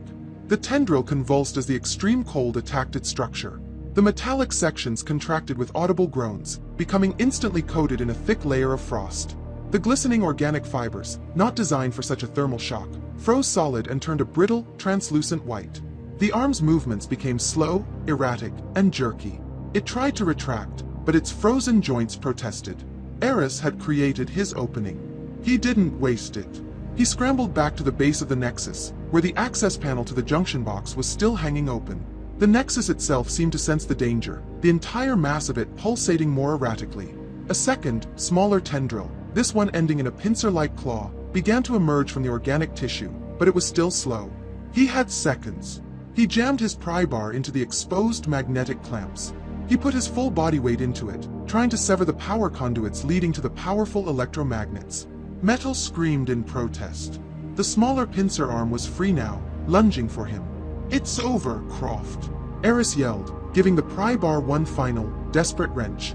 There was a loud percussive snap as the main power line severed. The magnetic clamps sparked and died. With a heavy thud, the thick, shielded cable from Abigail's pod disengaged from the junction box, falling loose to the floor. The umbilical cord was cut. The result was absolute. The psychic shriek that had been his constant torment vanished. The deafening, room-shaking hum ceased. The frantic, pulsing blue light within the Nexus flickered once, twice, and then died completely. The frozen tendril and the smaller pincer arm fell limp, crashing to the floor like dead weight. An utter, profound silence fell over the conductor's room, a quiet so deep it felt louder than the noise it had replaced.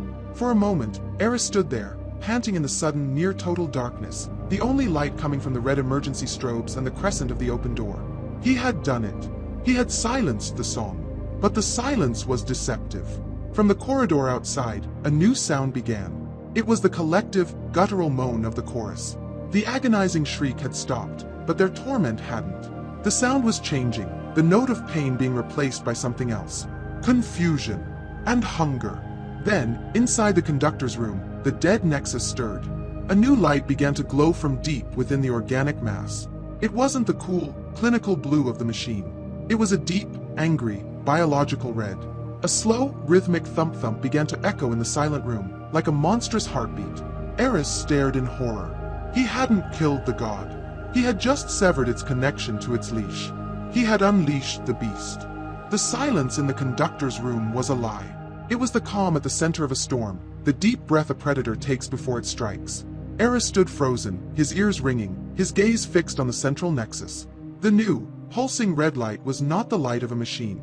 It was the angry glow of a wound, and the slow, rhythmic thump-thump that echoed in the chamber was the heartbeat of something that should never have been born. He had severed the connection to Abigail, the corrupted source code. He had assumed the system, without its driving signal, would simply die. Instead, he had created a vacuum. A void where a frantic, chaotic signal used to be. And the network, the hundreds of minds still connected to it, had rushed in to fill it. The chorus, a collective consciousness born of trauma and confusion, had been shackled to Abigail's madness. Now untethered, it was becoming its own entity. A mind without a personality.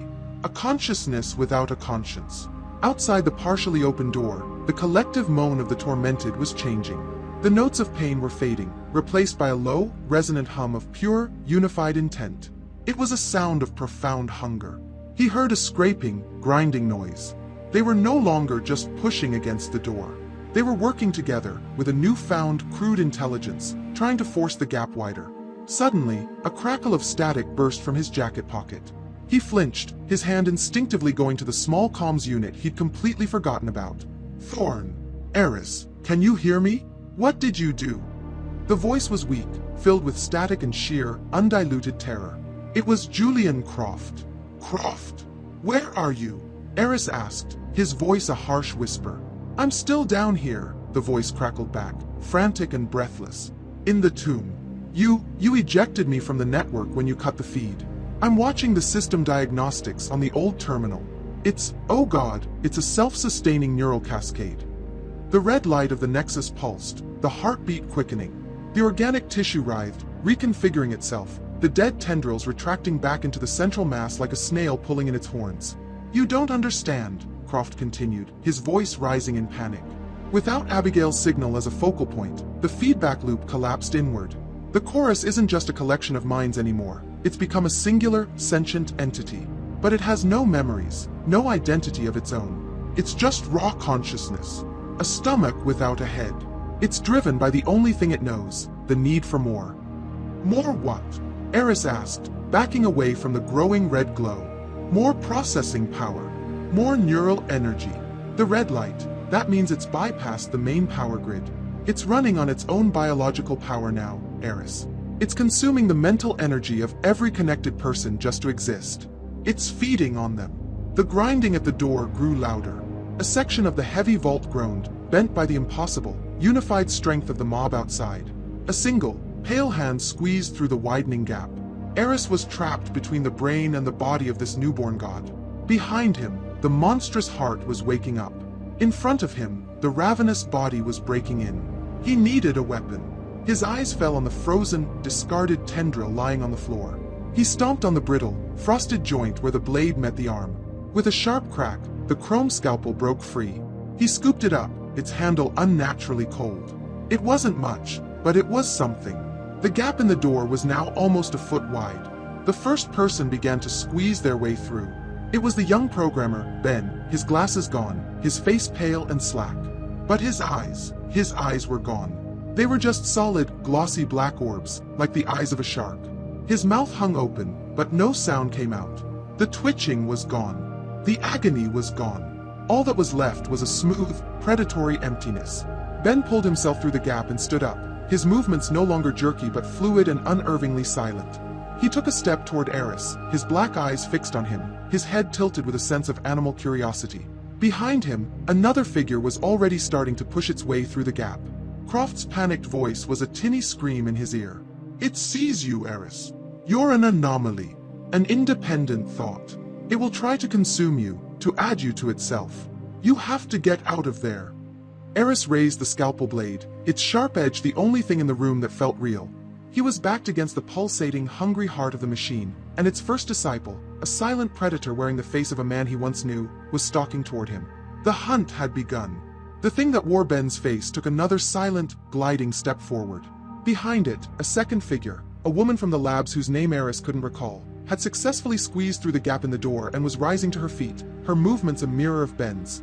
They were spreading out, flanking him, their black, depthless eyes promising a quiet, absolute annihilation. The monstrous, rhythmic heartbeat of the Nexus behind him was the only sound in the room. "Don't let them touch you, Aris." Croft's panicked voice shrieked over the comm. "Physical contact is all it needs. It will create a neural bridge and pull you in. It'll eat your thoughts." Ben lunged. It wasn't a clumsy, shuffling attack. It was a swift, silent motion. Aris threw himself back, the scalpel blade held in a desperate, defensive grip. Ben's fingers brushed against the sleeve of his jacket, and even through the thick fabric, Aris felt a jolt. It wasn't electric, it was psychic. A flash of cold, empty, ravenous need flooded his mind. It was the collective hunger of the Hive, and for a terrifying split second, it felt enticing, like the promise of an end to all fear and struggle. He recoiled, the foulness of the sensation making him gag. He couldn't fight them. Not two of them, with more coming. Killing these people, his former colleagues, was unthinkable, but even if he were willing, he knew it would be useless. These were just the hands. The brain was the pulsating red mass behind him. The brain. The two puppets advanced again, closing the distance. He was being herded back toward the Nexus. His eyes darted around, searching for an escape that wasn't there. Then he saw it. The sparking, open junction box at the base of the Nexus, and the heavy, severed data cable lying beside it. The new Hive mind was a primitive, instinctual thing. And the most basic instinct of any organism is self-preservation. He had to make it believe he was a threat not to its body, but to its heart. "What are you doing, Thorne?" Croft's voice crackled. "Get out of there!" Ignoring him, Aris dodged another synchronized lunge from the two puppets and scrambled not toward the door, but deeper into the room, right to the foot of the Nexus. He grabbed the thick, severed cable. Its frayed end sparked and sizzled. The effect on the puppets was immediate. Their smooth, predatory advance faltered. Their heads tilted in confusion. Their primary directive, consume the anomaly, was now in conflict with a new, more urgent one. The anomaly was touching the heart. He was a threat to the brain. "That's right," Aris grunted, his back now pressed against the warm, vibrating organic tissue of the Nexus. He held the sparking cable aloft like a weapon. "Come and get me, or watch what happens when I plug this back in." It was a total bluff. A power surge might do nothing, or it might kill him instantly. But the primitive consciousness of the chorus didn't know that. All it sensed was a critical threat to its core. The predatory instinct was overridden by the defensive one. Ben and the other puppet changed their trajectory. They no longer moved toward Aris, but moved to put themselves between Aris and the junction box. Their purpose was no longer to capture him, but to shield the Nexus. More puppets were squeezing through the door, and they too, upon seeing the scene, immediately moved to form a protective cordon around the machine's base. Aris had just created his own human wall. But this time, he was on the inside. And they had left him a path. It was his only chance. He wasn't going to win. He was just buying seconds. With a yell, he feinted, pretending to jam the cable into the socket. The puppets flinched, their bodies tensing to absorb the blow. In that moment of misdirection, Aris dropped the cable, spun around, and sprinted for the door. He vaulted over a low-slung conduit, his feet pounding on the vibrating floor. He could feel the Hive mind realizing its mistake, the defensive posture shifting back to aggression. He didn't look back. He launched himself, shoulder first, through the gap in the vault door, tumbling out into the corridor. He was out. He was free of the conductor's room. He landed in a corridor teeming with the silent, black-eyed puppets. He had escaped the heart of the beast, only to find himself in its belly. He scrambled to his feet. At the far end of the corridor was the heavy door to the emergency stairwell, his only way out of the sublevels. Between him and the door stood at least 10 more members of the chorus. They had been drawn to the conductor's room, but now, a new, more interesting anomaly was among them. One by one, they all turned to face him. The hallway was silent, save for the distant, throbbing heartbeat of the Nexus behind him. There was no escape. No way out. He was surrounded. The corridor was a silent tomb, and Aris was the only living thing in it. The 10 black-eyed figures, his former colleagues, began to close in. They moved as one, a contracting circle of predators, their steps perfectly synchronized, their intentions radiating in a palpable wave of cold, psychic hunger. There was no rage in their faces, no emotion at all. There was only the blank, placid single-mindedness of a spider closing in on a fly. The stairwell door was 30 feet away. It might as well have been a million miles. Aris backed away, his makeshift scalpel held tight, the cold metal a poor comfort. He couldn't fight his way through them. He couldn't outrun them. He had to change the environment. He had to break their perfect, silent coordination. His eyes darted to the wall. Halfway between him and the door was a recessed alcove containing a large, red fire extinguisher. He had one chance. Instead of retreating further, he charged. Not at the puppets, but at the wall. The sudden, aggressive move took the primitive hive mind by surprise. The circle of bodies faltered for a split second, their predictive models thrown into chaos by his illogical action. That was all the time he needed. He reached the alcove, ripped the heavy extinguisher from its mounting, and pulled the pin. He turned, aimed the nozzle not at any single person, but at the ceiling in the center of the corridor, and squeezed the handle. A deafening roar erupted as the cylinder discharged its contents. A massive, thick cloud of frigid carbon dioxide gas exploded into the hallway, instantly blanketing everything in an opaque, churning blizzard of white. The temperature in the corridor plummeted. Vision was gone. His and theirs. The silent, coordinated hunt was broken. Aris held his breath, dropped the now empty cylinder, and plunged into the wideout he had created. He was moving blind, relying on his mental map of the corridor. The air was freezing and acrid. He could hear the puppets now, no longer silent. They were making low, chittering sounds, a noise of confusion and frustration as their primary sense, sight, was rendered useless. He shuffled forward, his hands outstretched. He bumped into a solid, unmoving form. A body. He pushed it aside, recoiling from the brief contact, and scrambled onward. He could hear them moving all around him in the fog, shuffling shapes in a nightmare. They were disoriented, but they were still hunting, their search patterns becoming more random, more frantic. He was almost there. He could feel the wall where the stairwell door should be. His hand found the cool, recessed metal of the door frame. He was safe. Just as his fingers closed around the lever-style handle, the white CO2 cloud began to thin, swirling into dissipating wisps. A face appeared in the fog right in front of him. It was the woman from the lab, her black eyes locking onto his. She lunged, her hand clamping around his forearm like a vice. The psychic jolt was 1,000 times worse than before. It wasn't a brush, it was a hard-line connection. A torrent of cold, hungry emptiness poured into him. He felt his own thoughts, his own memories, begin to stretch and fray, pulled thin by the immense gravity of the hive mind. He saw flashes of other places, felt the confusion of a dozen other minds, all of it overlaid with that singular, ravenous need. He cried out, a raw sound of both pain and terror. He had to break the connection. With his free hand, he swung the scalpel blade. He didn't aim for her neck or her chest. He brought the blade down hard on the back of the hand that was gripping his arm. He sliced through the fabric of her sleeve and deep into the flesh and bone beneath. The puppet didn't scream. It didn't even flinch. It felt no pain, but the physical damage was absolute. The severed tendons in her hand went slack. Her grip loosened. Aris ripped his arm free and threw all his weight onto the door handle. The latch clicked open. He stumbled through the doorway, back into the relative safety of the concrete stairwell, and slammed the heavy fire door shut just as 3 more figures lunged at the space where he had been. He leaned against the door, his entire body shaking, his chest heaving. He could hear the chittering sounds from the other side, and the soft, rhythmic thudding as they began to mindlessly push against the sealed exit. He had escaped. He was alive. But something was wrong. His arm, where the woman had grabbed him, was burning with a strange, cold fire. The psychic static from the contact still buzzed in the back of his skull, an echo that wouldn't fade. He felt tainted, violated. He pushed himself off the door and looked down at his arm, expecting to see a bruise. But he saw something else.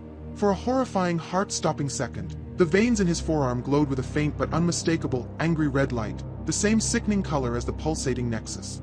He watched, frozen in terror, as the light pulsed once, in perfect time with the distant, monstrous heartbeat from sub-level 3, before fading back to normal. He stared at his own skin, a new and terrible understanding dawning on him. He had escaped the horde, but he hadn't escaped clean. A seed of the hive, a fragment of the monster, was now inside him. He was in the stairwell, but he was not safe. He was not alone. Aris scrambled away from the door, retreating down the cold concrete steps, his eyes locked on his own forearm. The faint red glow was gone, but the feeling remained. A cold patch in his consciousness. A silent, empty space in his mind that felt alien, an intrusive buzz at the edge of his thoughts. He had slammed the door on the monster, but it had slipped a finger through the gap. He stumbled to a stop on the landing for sub-level 2 and leaned against the railing, his breath coming in ragged gasps. He closed his eyes, trying to focus, to rebuild the mental fortress of logic and code that had protected him before. But it was different now. The enemy was already inside. As he focused, he felt the cold spot push back. For a terrifying instant, his perspective shifted. He wasn't in the stairwell. He was in the corridor, looking through a dozen pairs of eyes at once. He saw the heavy steel door, felt the collective primal need to get through it, to reclaim the anomaly, the piece that had broken away. The hunger was a tangible thing, a vast, echoing emptiness that demanded to be filled. He gasped and recoiled from the vision, his own mind fighting back, shoving the alien perspective away. He was Aris Thorne. He was not one of them. He began reciting his encryption algorithm, not as a wall this time, but as a cleansing fire, trying to burn away the tendrils of the hive that had hooked into his brain. The cold spot receded, but it didn't disappear. It was dormant, waiting. A burst of static from his comm unit made him jump. Aris. My God, what was that? Your biometrics went haywire. I thought I'd lost you. Report. Croft's voice was a thin, reedy thread of panic. It touched me, Croft, Aris said, his voice hollow. One of them grabbed me. I'm linked. I can feel it. It's inside my head. There was a moment of silence on the other end, then the sound of frantic typing. A partial assimilation. Dear God, that's not possible. The network has never encountered a conscious, resistant mind at this proximity. It's trying to establish a beachhead, Aris. It's planting a flag. Can I fight it? I don't know. Croft's voice cracked. Theoretically, your sense of self is strong, but the hive is a billion times stronger. It's a psychic ocean. Your mind is a single drop of rain. Eventually, the ocean will win. The terrible finality in Croft's voice chilled Aris to the bone. He was on a timer. He was a walking bomb, and if he lost, the hive mind would gain everything he was. His knowledge of the systems, his memories, his ingenuity. He would become its ultimate weapon. He could not let that happen. The manual purge, Croft, Aris said, his voice hardening with a new, grim resolve. The one in the conductor's room. It's our only way. It's useless. Croft shot back. I'm looking at the data now. The Nexus is self-sustaining. The purge would be a pinprick. It would inconvenience it for a moment, nothing more. We can't shut it down from there anymore. Then how? Aris demanded. How do we stop it? More frantic typing. A long, tense silence. Then Croft's voice returned, hushed and awestruck. There is another way. A final protocol. It was a theoretical contingency plan for a catastrophic containment breach. A true last resort. What is it? The facility's reactor, Croft said, his voice barely a whisper. It's a next-generation fission core, located on sub-level 7. If you can get to the control room, you can initiate a manual core overload. The resulting meltdown would trigger a multi-stage electromagnetic pulse of unprecedented scale. It wouldn't just fry the electronics, it would be powerful enough to degauss the biological components. It could, theoretically, erase the entire neural network. It would be like wiping a hard drive with a magnet the size of a mountain. A suicide mission. Aris knew it instantly. What's the catch, Julian? A hesitant pause. The overload sequence, once initiated from within the control room, is irreversible, and it automatically seals the chamber with half-meter-thick titanium shutters. There's no escape. Aris looked at his arm again. He felt the cold spot in his mind, a patient, waiting predator. He thought of the hive mind gaining access to his thoughts, turning his love for Evelyn into a new way to hunt. The choice wasn't a choice at all. It was an obligation. Tell me how to get to the reactor, Croft. As he spoke, the soft, rhythmic thudding from the sub-level 3 door far above him stopped. A new sound replaced it. A high-pitched, grinding screech of metal on metal. They weren't just pushing anymore. They were tearing the door apart.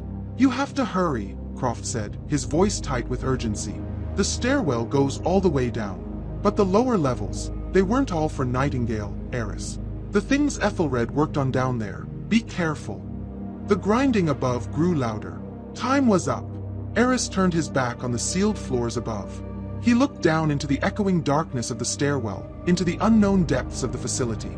He was no longer trying to escape. His purpose was to descend as deep as he could, and take the monster down with him. With a scalpel blade clutched in his hand, he began the long walk down. The grinding screech of tearing metal from sub-level 3 was a starting gun for a race Aris had already accepted he could not win. He was no longer running for his life. He was running to his death, and his only goal was to ensure he didn't arrive alone. Every step he took down into the cold, echoing darkness of the stairwell was a step toward the reactor, and a step further from the man he used to be. The path is straightforward for now, Croft's voice crackled in his ear, a ghostly guide from his prison 2 floors above. The real problem will be sub-level 5. Project Chimera. Be ready for it. Aris passed the heavy, sealed door to sub-level 4. He paused for a second, picturing Croft on the other side, surrounded by the frozen bodies of his past failures, watching a monitor in the dark. The man who had started all of this was now just a terrified voice in his ear, his grand symphony of minds reduced to a single panicked spectator. There was a grim, cosmic justice in that. He continued down. The air grew colder, heavier. When he reached the landing for sub-level 5, he saw that the fire door was buckled, bent inward from some past trauma, leaving a gap of several inches. A sickly, greenish emergency light flickered from within, and a strange organic smell wafted out, like a damp forest floor and ozone. What was Project Chimera, Croft? Aris asked, his hand resting on the hilt of his scalpel. Genetic splicing. Bioprinting, Croft replied, his voice strained. We were trying to create programmable organic tissue, cellular structures that could be coded like software. We had limited success. After a funding review, the project was officially mothballed. The specimens were scheduled for incineration, but the order was never carried out. If the power failures caused the containment units to fail. Croft's voice trailed off, but he didn't need to finish. Aris pushed the groaning door open and stepped through. He was in a jungle of failed science. The corridor was dark and slick with moisture. Strange, phosphorescent fungi clung to the walls in pulsating, green patches, providing the only light.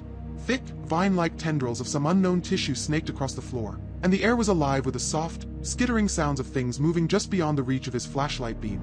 He swept the light into a nearby lab, its glass wall shattered. Inside, a large containment pod was broken open, and a shapeless, quivering mass of what looked like raw muscle tissue had spilled out onto the floor. It was still moving, pulsing faintly in time with the distant heartbeat of the nexus above. Even here, everything was somehow connected to Nightingale's influence. This level wasn't just a threat, it was a gallery of horrors, a testament to Aethelred's hubris. As he moved cautiously down the main corridor, he saw small, crab-like creatures with far too many legs scuttling into the shadows. He saw things that looked like birds with translucent skin, their organs visible, flitting silently through the overgrown labs. None of them seemed overtly hostile, but their very existence was a violation. He was halfway to the far stairwell when a wave of dizziness washed over him. The cold spot in his mind flared into a searing bonfire. The vision hit him without warning, stronger and more vivid than before. He was no longer in the green-lit, overgrown corridor. He was back in the concrete stairwell, looking down from above. He saw through 100 pairs of eyes as the door to sub-level 3 was finally torn from its hinges with a scream of tortured metal. He felt the collective surge of triumph as the horde poured through the opening. The anomaly was no longer contained. The hunt was on. He felt their purpose. Descend. Find. Consume. The vision shattered, and he was back in his own body, leaning against a fungal-covered wall, gasping for air. The connection was getting stronger. The Hive was learning to use the link it had forged. And it was coming for him. The chase had begun. He pushed himself forward, his pace now a desperate, stumbling run. He had to get off this floor. He rounded a corner and stopped dead. His path was blocked. A huge, amorphous creature, a glistening, gray blob of flesh from a ruptured tank, filled the corridor from wall to wall. It wasn't aggressive, but it was alive, its surface undulating slowly. Embedded within it were dozens of unblinking, bovine eyes that all swiveled to stare at him. He couldn't go back. He looked up.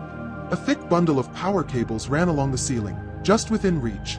With his heart in his throat, he holstered his phone, took a running leap, and grabbed onto the cables. His muscles screamed in protest as he began to shimmy, hand over hand, across the corridor, suspended directly above the watching, silent blob. He was halfway across when he heard it. It wasn't a psychic echo. It was a real physical sound, echoing down the concrete stairwell he had just left. It was a faint but unmistakable, rhythmic, shuffling noise, punctuated by a low, collective chitter. The chorus had reached this level. They were in the stairwell, just one floor above him. His muscles burned, but terror gave him a fresh burst of strength. He pulled himself forward faster, his hands raw. He reached the other side of the blob and dropped to the floor, landing with a painful thud. The stairwell door was just ahead. He threw himself at it, wrenched it open, and stumbled through, slamming it shut behind him.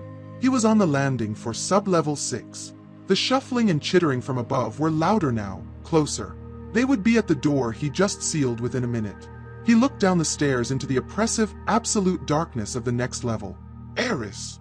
Croft's voice was a ghost in his ear, filled with a new kind of dread. Aris, listen to me. Level 5 was where we put the experiments that worked, more or less. Level 6. Level 6 is where we put the ones that failed. The ones that were too unstable, too aggressive to control. We never cleaned it out. Aris stood on the landing, the scalpel blade clutched in his hand, a cold sweat breaking out on his brow. Behind him, the sound of his unstoppable pursuers grew louder.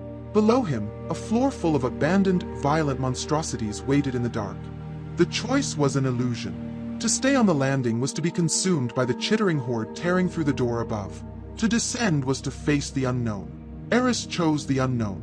He put his shoulder to the heavy door leading to sub-level 6 and gave it a final, desperate shove, ramming it shut. He threw the heavy deadbolt, a futile gesture that might buy him a handful of seconds, and turned to face the darkness below. The shuffling and scraping from the other side of the door was a promise. They were coming. He took the stairs 2 at a time, his phone's flashlight beam cutting a frantic, bouncing path into the oppressive black. Croft's warning echoed in his mind. The ones that were too unstable, too aggressive to control. The stairwell opened directly into the level itself. There was no corridor. He stepped into a vast, cavernous space that smelled of blood, ammonia, and old concrete. The air was dead still. His flashlight beam revealed that this entire level was a single, massive chamber, sectioned off into a dozen or more large, reinforced containment pens. Most of the pen doors, made of thick, grated steel, were bent and torn outwards, their locks shattered. This wasn't a laboratory. It was a dungeon that had failed to hold its prisoners. He heard a sound from the darkness to his left.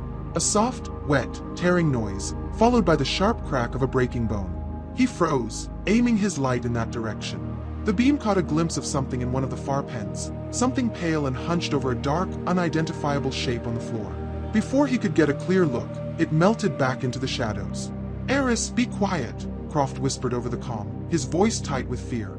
This one's primary senses were auditory. It's a hunter. It navigates by sound. Aris's blood ran cold. He was a lighthouse in the dark, his footsteps and his own ragged breathing a dinner bell for whatever was stalking the shadows. He had to get to the far side of the chamber, to the stairwell that led down to the reactor. He began to move, placing each foot with painstaking care, trying to silence his own progress. The only sounds were the distant rhythmic banging from the stairwell door behind him and the frantic pounding of his own heart. He swept his light back and forth, paranoia a physical weight on his shoulders. A sudden scrape of claws on concrete, unnervingly close, made him spin around. His light caught it for a full second. It was a gaunt, skeletal creature, at least 7 feet tall, its white skin stretched tight over a frame of mismatched bones. It had the powerful hind legs of a cat and the long reptilian arms of a lizard, each ending in hooked, obsidian claws. Its head was a narrow, eyeless wedge, but its jaw unhinged to reveal rows of needle-like teeth, and its entire head seemed to twitch and vibrate, sensing the room. A stalker. One of Chimera's failures. It let out a low, guttural growl and took a step toward him, its movements an unnatural, joint-snapping gait. Aris backed away slowly. He couldn't fight it. It would tear him apart. He couldn't outrun it. He had to outthink it. The rhythmic banging on the door he'd come through grew louder, more frantic. The chorus was getting closer. An idea, born of sheer desperation, sparked in his mind. The stalker hunted by sound.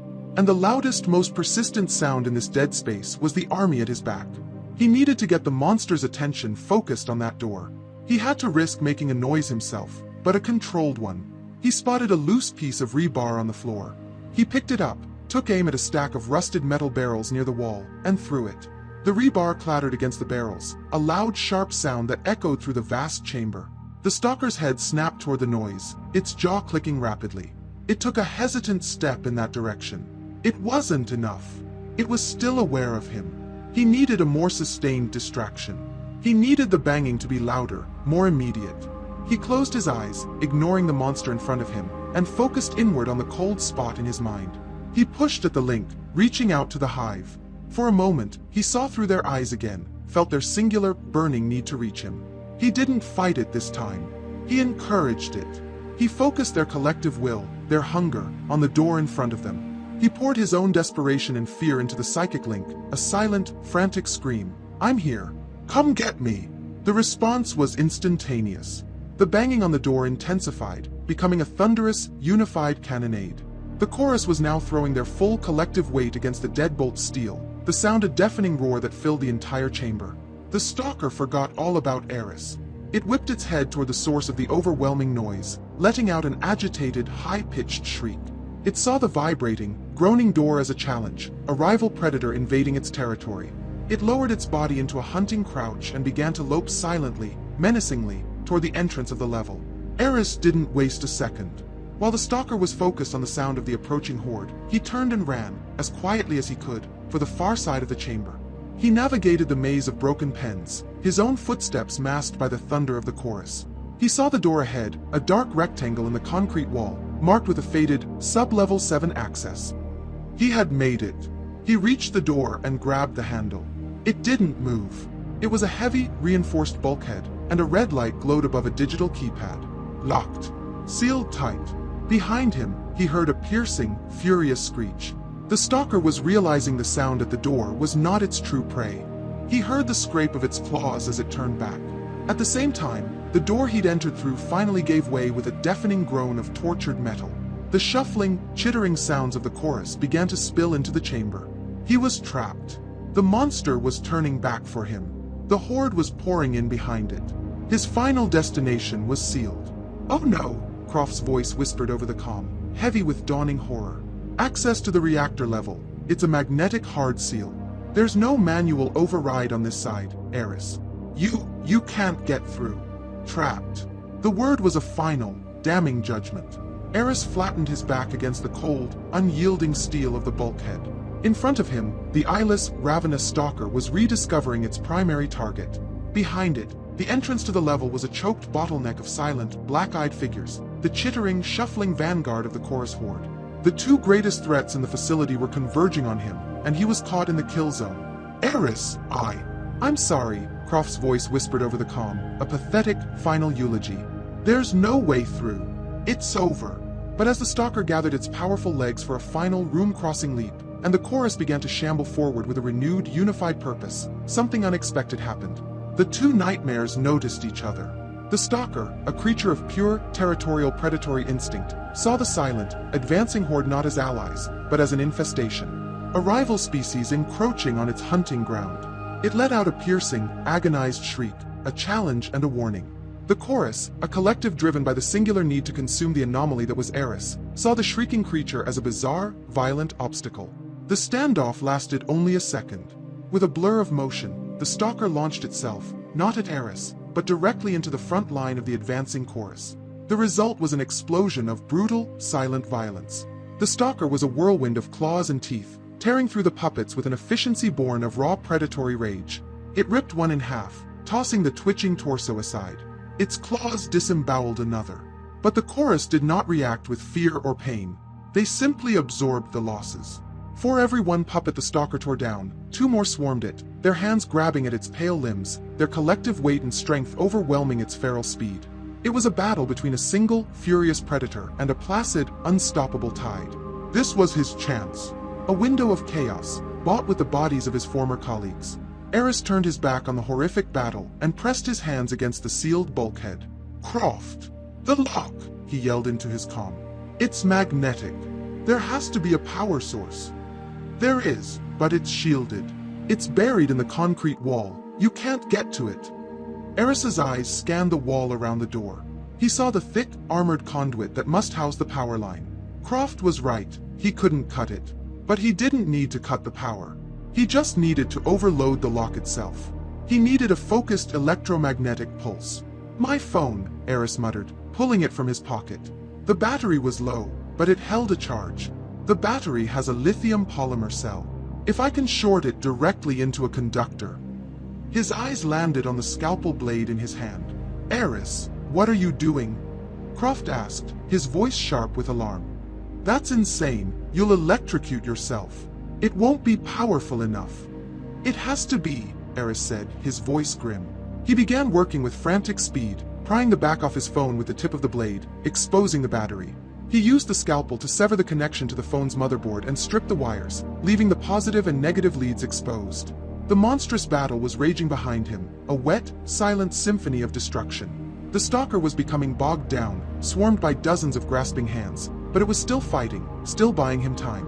He jammed the exposed wires against the housing of the magnetic lock, then took the scalpel blade, a perfect conductor, and held it over the two leads. This would drain the entire battery in a single, violent burst. It would destroy his phone, his flashlight, his only link to Croft.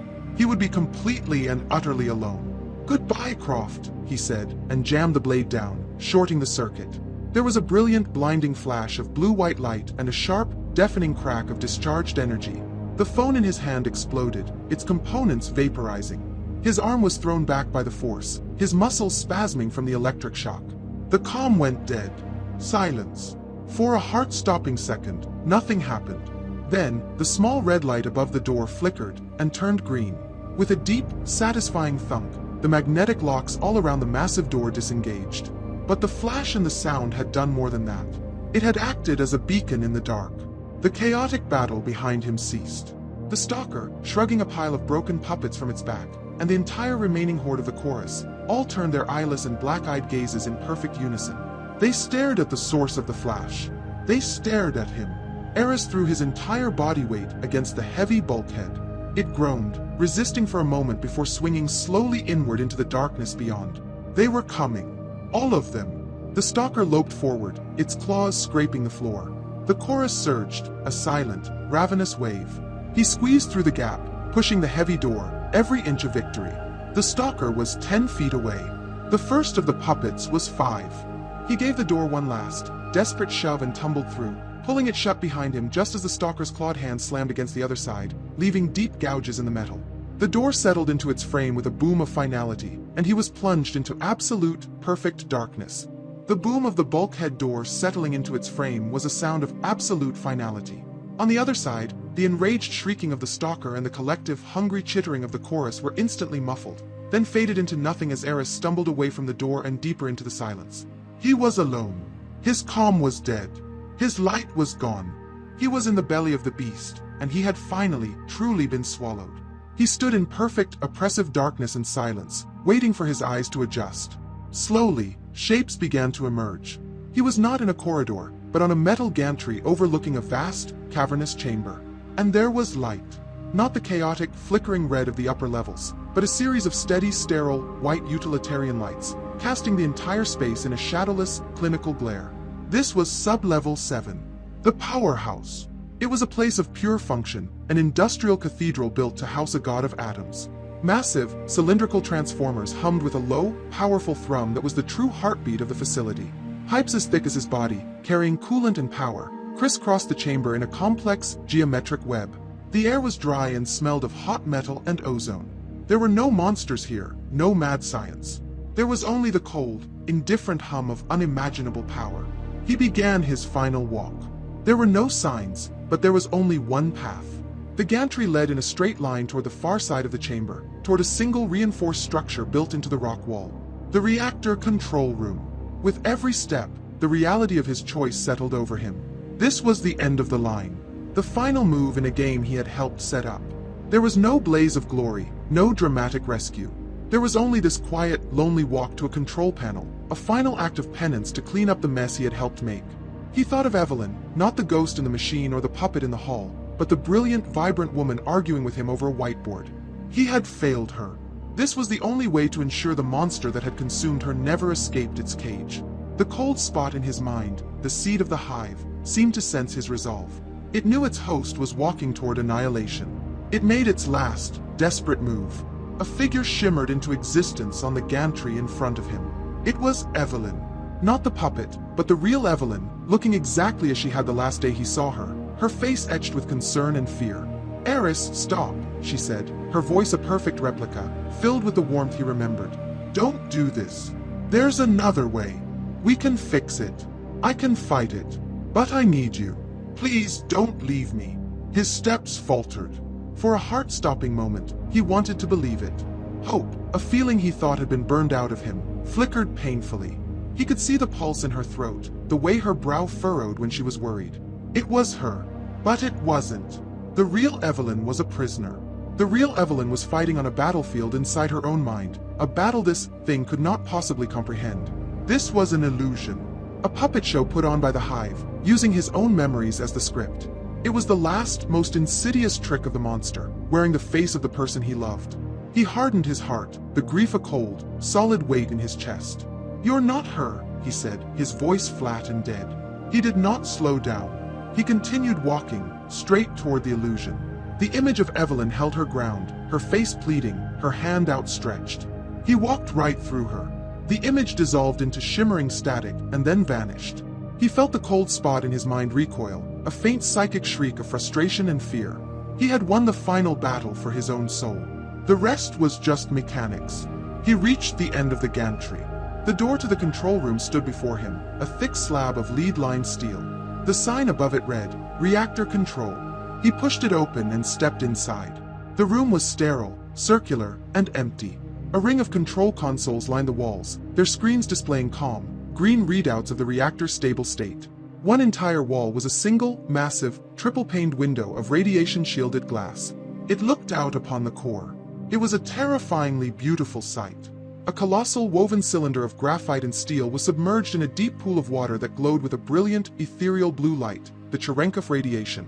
It was a caged star, its power held in a delicate, perfect balance. In the center of the room, on the main console, was a single, large, shielded button. A heavy glass cover protected a glowing red switch labeled, "Manual Core Overload." His final destination. He walked to the console, his hands steady, his purpose absolute. He lifted the glass cover. His fingers brushed against the cool, smooth surface of the red button. Suddenly, the calm of the room was shattered. The light switched from steady white to a flashing, strobing red. A loud, klaxon alarm began to blare. A calm, synthesized female voice spoke from a speaker in the ceiling. Unauthorized entry detected in a critical control area. User identity not recognized. Security protocol Nightingale Omega initiated. Aris spun around. The heavy door he had just entered through slammed shut with a deafening boom. A series of thick 1-meter-long deadbolts shot out from the frame, their impacts shaking the entire room. Lockdown in effect, the synthesized voice announced calmly. All control functions have been suspended pending threat neutralization. You are not authorized to be here. He was trapped. The facility's own automated security AI, a final, unthinking ghost in the machine, had just locked him in, and it had locked him out of the one control panel he needed to access. The klaxon's blare and the flashing red lights were a final, absurd insult. Aris stood in the heart of the machine, the instrument of its destruction within arm's reach, only to be thwarted by a dispassionate, automated security guard. The heavy thud of the deadbolts sealing him in was the sound of his own coffin being nailed shut. He had come here to die, but the machine was refusing him even that. Control functions suspended, the calm, synthesized female voice repeated. Threat neutralization protocols active. He was the threat. He, the man who was trying to save the world from this place, was being treated as the final bug in the system. He looked at the inert red button, its glow extinguished, and felt a surge of black, desperate irony. He couldn't hack the system. He couldn't break it. He was locked out. But he wasn't entirely locked out of everything. The cold spot in his mind, the psychic parasite, was still there. A backdoor. A connection to the very network this AI was a part of. The AI was named Nightingale Omega, a failsafe for the primary project. And a system's highest priority is always to obey its designated administrator. Croft had been the conductor. The chorus was now the orchestra. He had a link to the orchestra. It was the most terrifying idea he'd ever had. To win, he couldn't fight the monster anymore. He had to become it. He walked to the center of the room, closed his eyes, and for the first time, he did not fight the infection. He let go of his mental fortress, tore down the walls, and invited the cold, hungry void inside. It was not a jolt or a flash. It was a deluge. His consciousness was ripped away, subsumed into the vast, silent, psychic ocean of the Hive mind. He was Aris Thorne, and he was Ben the programmer, and he was the woman whose hand he had cut, and he was 100 others, all at once. He felt their collective, muted confusion, their shared, hollow hunger. He saw the world through 1,000 black eyes, a fractured panoramic view of the dark, dead facility. But his mind, his sense of self, was not erased. It was the drop of ink in the ocean, and for a few precious seconds, he could tint the water. He was the anomaly, the resistant mind. And in this moment of brief, terrible synthesis, the hive mind, in all its raw, primitive power, bent to his will. He was the conductor now. He didn't need the console. He reached out with the full, unified authority of the chorus, broadcasting a single, undeniable command through the very fabric of the network, aimed at the AI that guarded the reactor. It was an old command string from the project's inception, a kill code known only to the original architects. Override. Authorize manual core overload. Command protocol, Nightingale 0. There was a moment of digital silence. The klaxons stopped. The red lights ceased their frantic strobing, replaced by a steady, ominous yellow. Conflicting directives acknowledged, the synthesized voice said, a flicker of something almost like confusion in its tone. Primary Project Administrator command recognized. Authority confirmed. The heavy glass shield over the red button retracted with a soft hiss. The button began to glow with a deep, final intensity. Manual core overload sequence initiated, the AI announced, its voice now flat and obedient. Reactor meltdown is irreversible. T-minus 60 seconds. The psychic connection shattered. Aris was himself again, thrown back into his own mind, collapsing to his knees, gasping. He was free. He was alone. And he was dying. He pushed himself to his feet. He did not feel fear. He did not feel regret. There was only a profound sense of peace, of scales being balanced. He walked to the massive, shielded window and looked out at the caged star in the pool below. 50 seconds. He watched as the massive graphite control rods began to slowly withdraw from the core. The ethereal blue glow in the water brightened, the light shifting, growing in intensity. 30 seconds. He thought of his life's work, the beautiful dream of connection that had curdled into a nightmare. He thought of Evelyn, hoping that wherever her true consciousness was, this final, absolute silence would bring her peace. 10 seconds. The blue light was now a brilliant, blinding white. The hum of the reactor rose to a beautiful, perfect crescendo. He closed his eyes, not in fear, but in acceptance. He had cleaned up his mess. 0. From a silent satellite high in orbit, the Earth below was a patchwork of night and cloud. On the dark, rain-swept coast of the Pacific Northwest, a single point of light bloomed, a flash as bright and as brief as a new star being born. It was followed by a silent, expanding ring of pure energy, a shockwave that carried no sound, only an absolute and final negation. The lights of a nearby town flickered once, then went dark forever. 6 weeks later, the Aethelred Research Campus was a dead zone. A perimeter several miles wide was manned by soldiers in full biohazard gear. Nothing with a circuit board worked within the quarantine line. A lead investigator, a woman with tired eyes, stood on a hill overlooking the inert, silent facility. She lowered a specially shielded tablet and looked at her team lead. "Final report is in," she said, her voice flat. "Air quality is clean. No radiation above background. No biological contaminants. Every piece of electronics in that facility, right down to the circuit boards and the coffee makers, has been wiped clean. It's a technological graveyard." "And the personnel?" the team lead asked. "Gone," she replied. "No bodies. No remains. Nothing. It's like they, and whatever they were working on, were just erased. Project Nightingale has been completely and utterly neutralized." The team lead nodded grimly, then looked up at the clear, peaceful blue sky. The world would never know what was born in that place, or the terrible price that had been paid to destroy it. "The song is over," he said quietly, and for the first time in a very long time, the world was quiet.